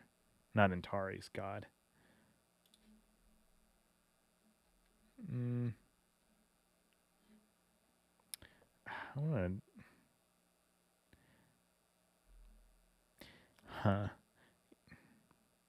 You know, it would just be easier to do another sun. Can orbit each other. And then I will actually edit this to be a little bit smaller. Let's make it maybe like 0.75 or maybe 0.85. It's a little bit smaller.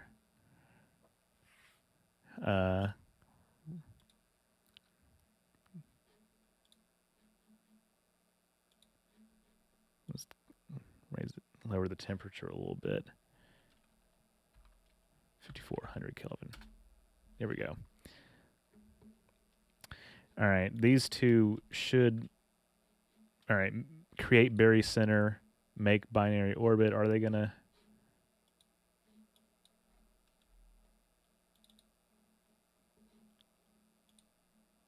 All right. They're drifting. All right, I don't want them to drift. Can we lock the Berry Center? Berry Center. Hold on.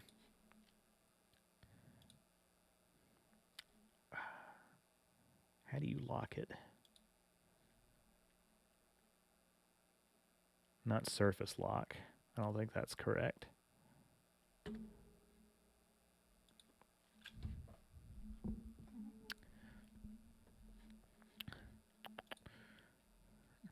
Can a planet even survive between two suns?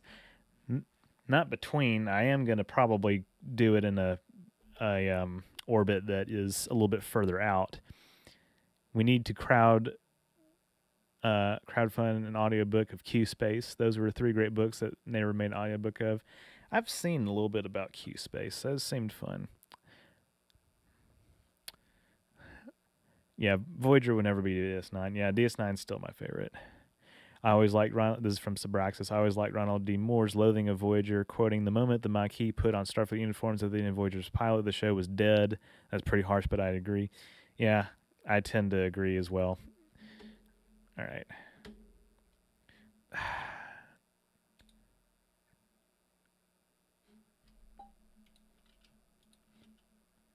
Make binary orbit. Balance momentum. Balance momentum is what I needed, yeah.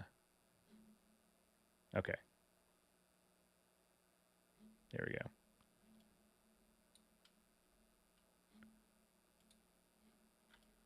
Okay. Undo. Okay. Got to start over on this. All right. I should not have done that. All right. One more time.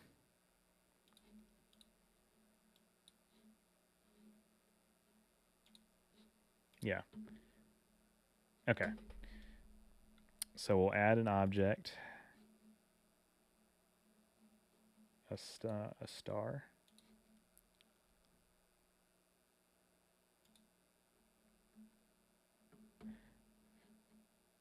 And then, actually, I want to toggle the habitable zone.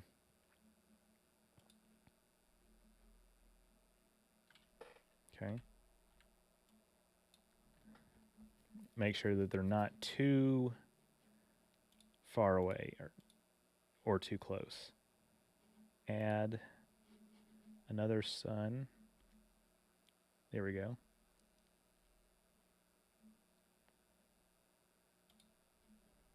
All right. So, kind of make this a little bit, like I said, a little bit smaller.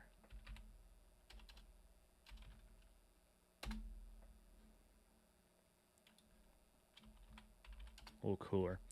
All right. So now, create Berry Center.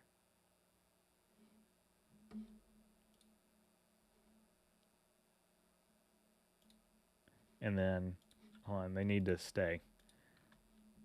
Balance momentum. I think that this is correct.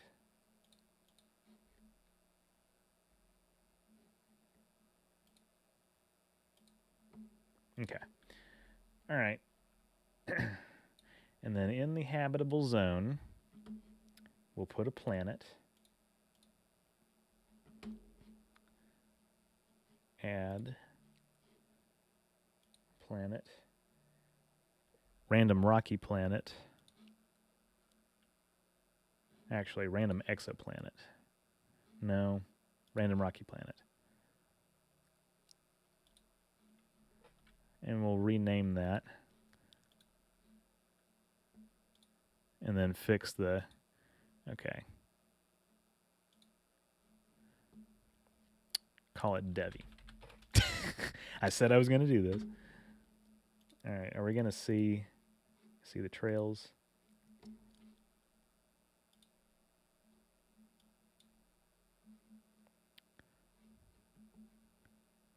I want to, let's see, radius 1.02 density. Yeah. So we got an Earth-like planet. Does it have an atmosphere already? I think it does. Let's give it 1 Earth atmosphere. It's heating up or staying steady about 7 degrees Celsius. We can speed this up. And here's the system.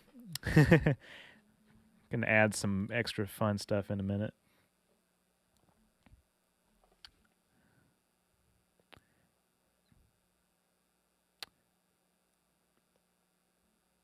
Recently saw a Trek Culture video on Chakotay and noticed he had the same pips as them.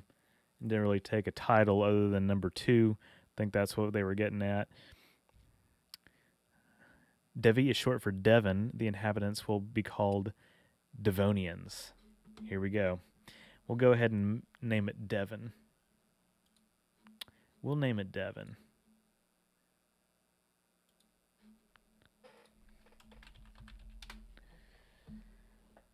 Looks like the stars are stable. It's heating up a little bit. Oh, man. There's a runaway greenhouse effect on the planet. Okay, we got to cool it off a little bit. How do you do that? I think maybe if I make the atmosphere a little less thick. What is infrared emissivity? Turn that down.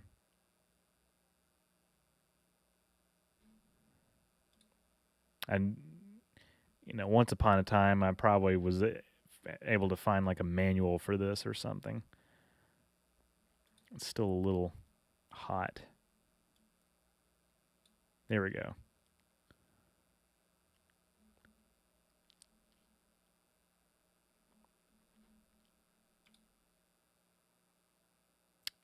I'm afraid it's still heating up.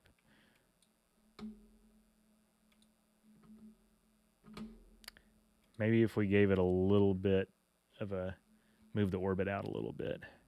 How many AUs?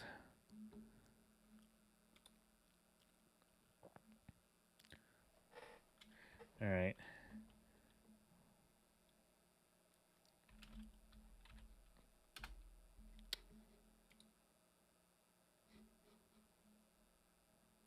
Is that too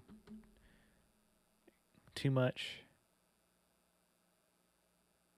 Is it going to hold steady? Now it's going down steadily. All right. Let's probably make that 1.125. It's hard to get the temperature to just be completely stable over a very, very long period of time. Now it's going down, so that's too close. So let's put it back 1.06. No, that's not what I meant to do. Motion 1. Oh, it's drifting. I didn't say I was an expert at this, guys. Okay, basically, I'm gonna just be straightforward with you. This is gonna be like a Westeros planet because it's got an elliptical orbit. Yeah. Okay. This is not. I'm afraid this isn't stable.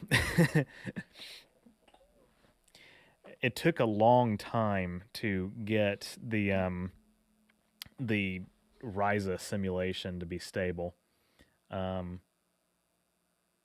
So I'm sorry. I don't know if this is gonna work out.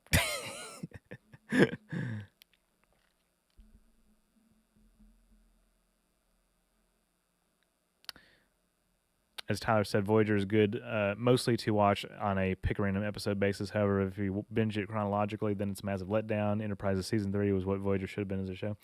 Yeah, that's a good point. Basically, I tend to agree. I think that there's lots of standout episodes that, like Death Wish is another one that I definitely referenced for the Q, video that I just got through with. Trek Culture video also pointed out how TNG set up a lot for Chakotay, only for Voyager to not use it, like him being at the Academy with Ro or him being Native American from Dorvan 5. Yeah, they really just messed up his characterization. I was a rather let down by that. All right, well, this planet is just not healthy. That's the problem with the binary. See, the binaries are supposed to be stable. However, it's very particular, mechanics that will be required for it to actually,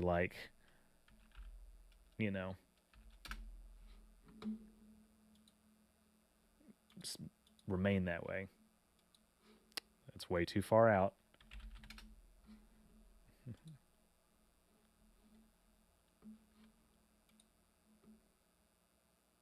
Yeah, nobody's living on here.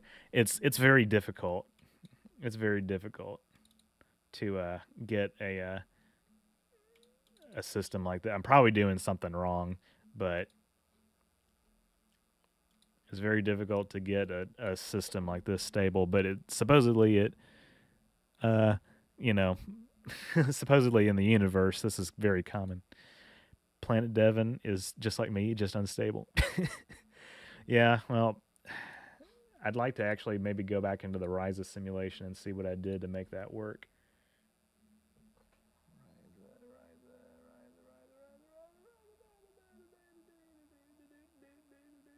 Come on, where is it? I can't find it. Hold on a second. I want to go back there and see what I did differently. I just opened it.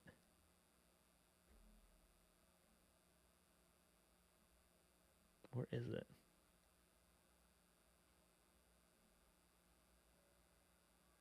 Ryza, where is it? Ryza.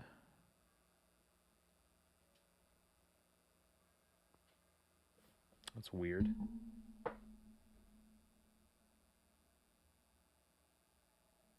I'll have to search for it because I was just looking at it.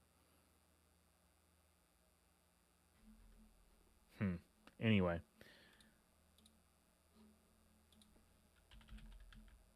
Yeah, here it is. All right. Let's get back in here and kind of see what's going on. So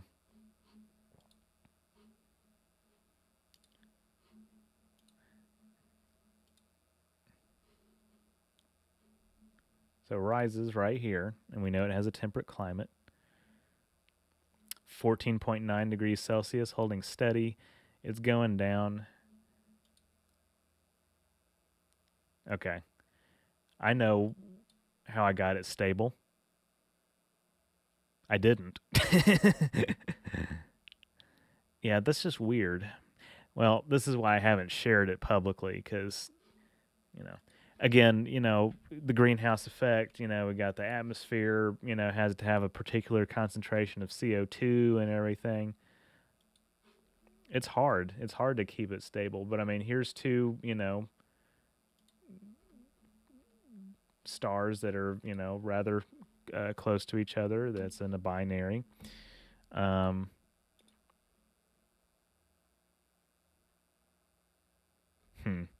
Atmosphere. Can I go back and? Yeah, I don't know. I don't know. I don't. I don't think it's gonna work out. Yeah. Oh well. We certainly tried, didn't we?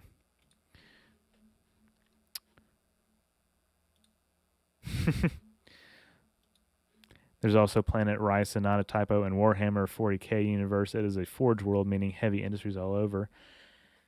That's really cool. Yeah. I've been thinking lately, like, why can't I make my own sci-fi universe? In fact, I've actually been kind of rather inspired by Mass Effect to, because Mass Effect, I mean, it's not directly inspired by Star Trek or anything, but it's definitely got elements of it that are, inspired by Star Trek.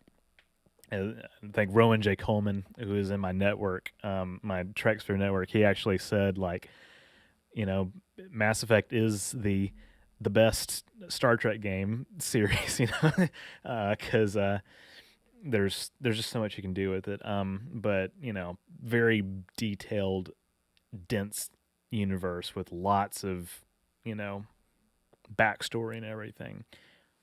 I can do that. I can do that too. David says you tried. It was worth seeing you do it. Thank you. I did try. Yeah, I don't know. That's why so many of those systems say work in progress and whatnot, because I haven't been able to get, I haven't been able to get some of the planets' atmosphere stable and whatnot. And also this is the first time I've opened it since early 2020, and in between now and then, a lot has happened. we had a pandemic, um, but you know, again, that has nothing to do with opening a piece of software. I was just saying, a lot's happened. The guys from Space Dock and Template Institute created their own sci-fi universes. That's really cool. I think I should just go forward with it. I probably won't. I might share it like just just little of it at first, but maybe when it's more fleshed out, more developed. Um, yeah, I need to figure out ways to differentiate it from Star Trek and Mass Effect and everything else. Yeah, but yeah, that's that. Yeah, that's about as much Universe Sandbox as I can handle for today. So I don't know, I could go a little bit longer, but we've been streaming for quite a while, and I think it's time to wrap it up. So lots of good chat contributions today. Appreciate it. Appreciate you all for stopping by, and just a little housekeeping. We'll update on kind of what's been going on with like with the channel, and what's to come. So as I referenced on my community tab, I have a video about the Citadel from Mass Effect coming out on Sunday, November 7th. It's in 7-day Mass Effect Day. So no Friday upload this week. Another reason I was really eager to do this, so we could get some interaction while we wait for the next video, which is coming on the 12th. That's my plan anyway, Friday the 12th. It's Q. It's time. It's about time that we cover Q on this channel. I haven't made a video just about Q, except now I have, and I cannot wait for you guys to see it. It's so good. Not to hype it up too much, but I think it's one of my best videos that I've made. Yeah. So I cannot wait.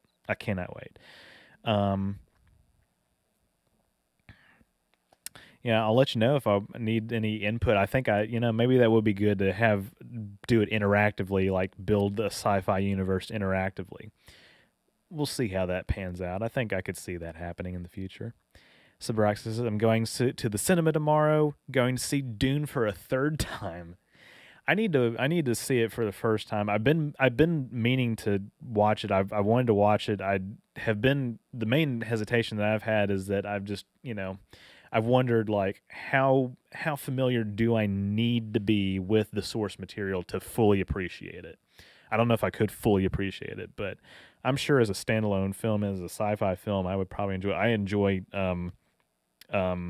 Denis Villeneuve's work anyway. I mean, you guys know I made an Arrival video earlier this year. Obviously, he did Blade Runner 2049, and his catalog also includes Prisoners and other films. He wants to do a Dune series, though. Yeah, I think I just might need to watch this Dune. I wanted to make a video about Dune, by the way. I really did, but I didn't have enough time to do it justice.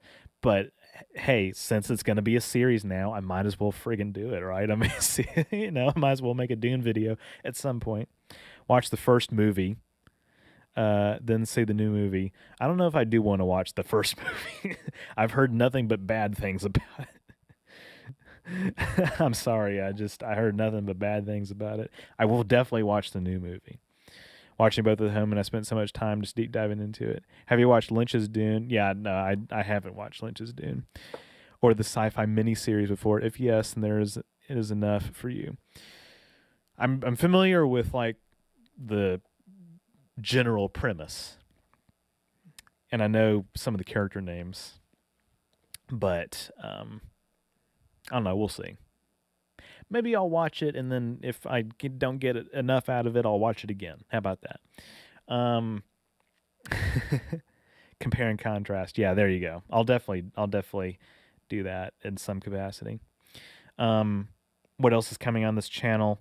Yeah, like I said, I got another video coming out this month where I kind of dive into some of the statistics about intelligent life in the universe and in Star Trek as well. And then after that, World War III.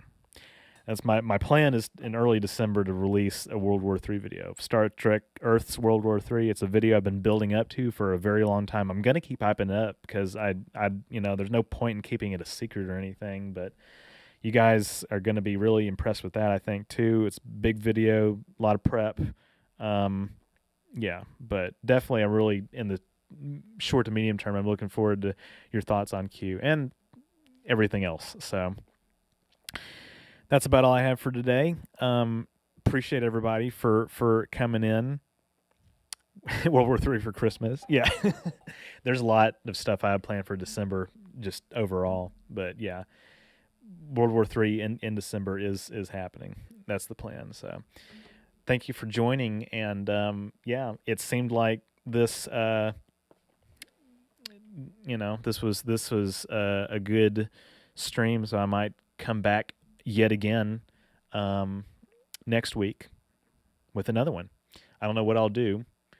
So yeah, this is a great time. Thanks for doing this. Thank you very much. I almost didn't, but I'm glad I did. I would have done this next week if I didn't do it today, probably, or later this month. But yeah, this was fun. So we'll see you all next time. So don't forget to be awesome. Live long and prosper.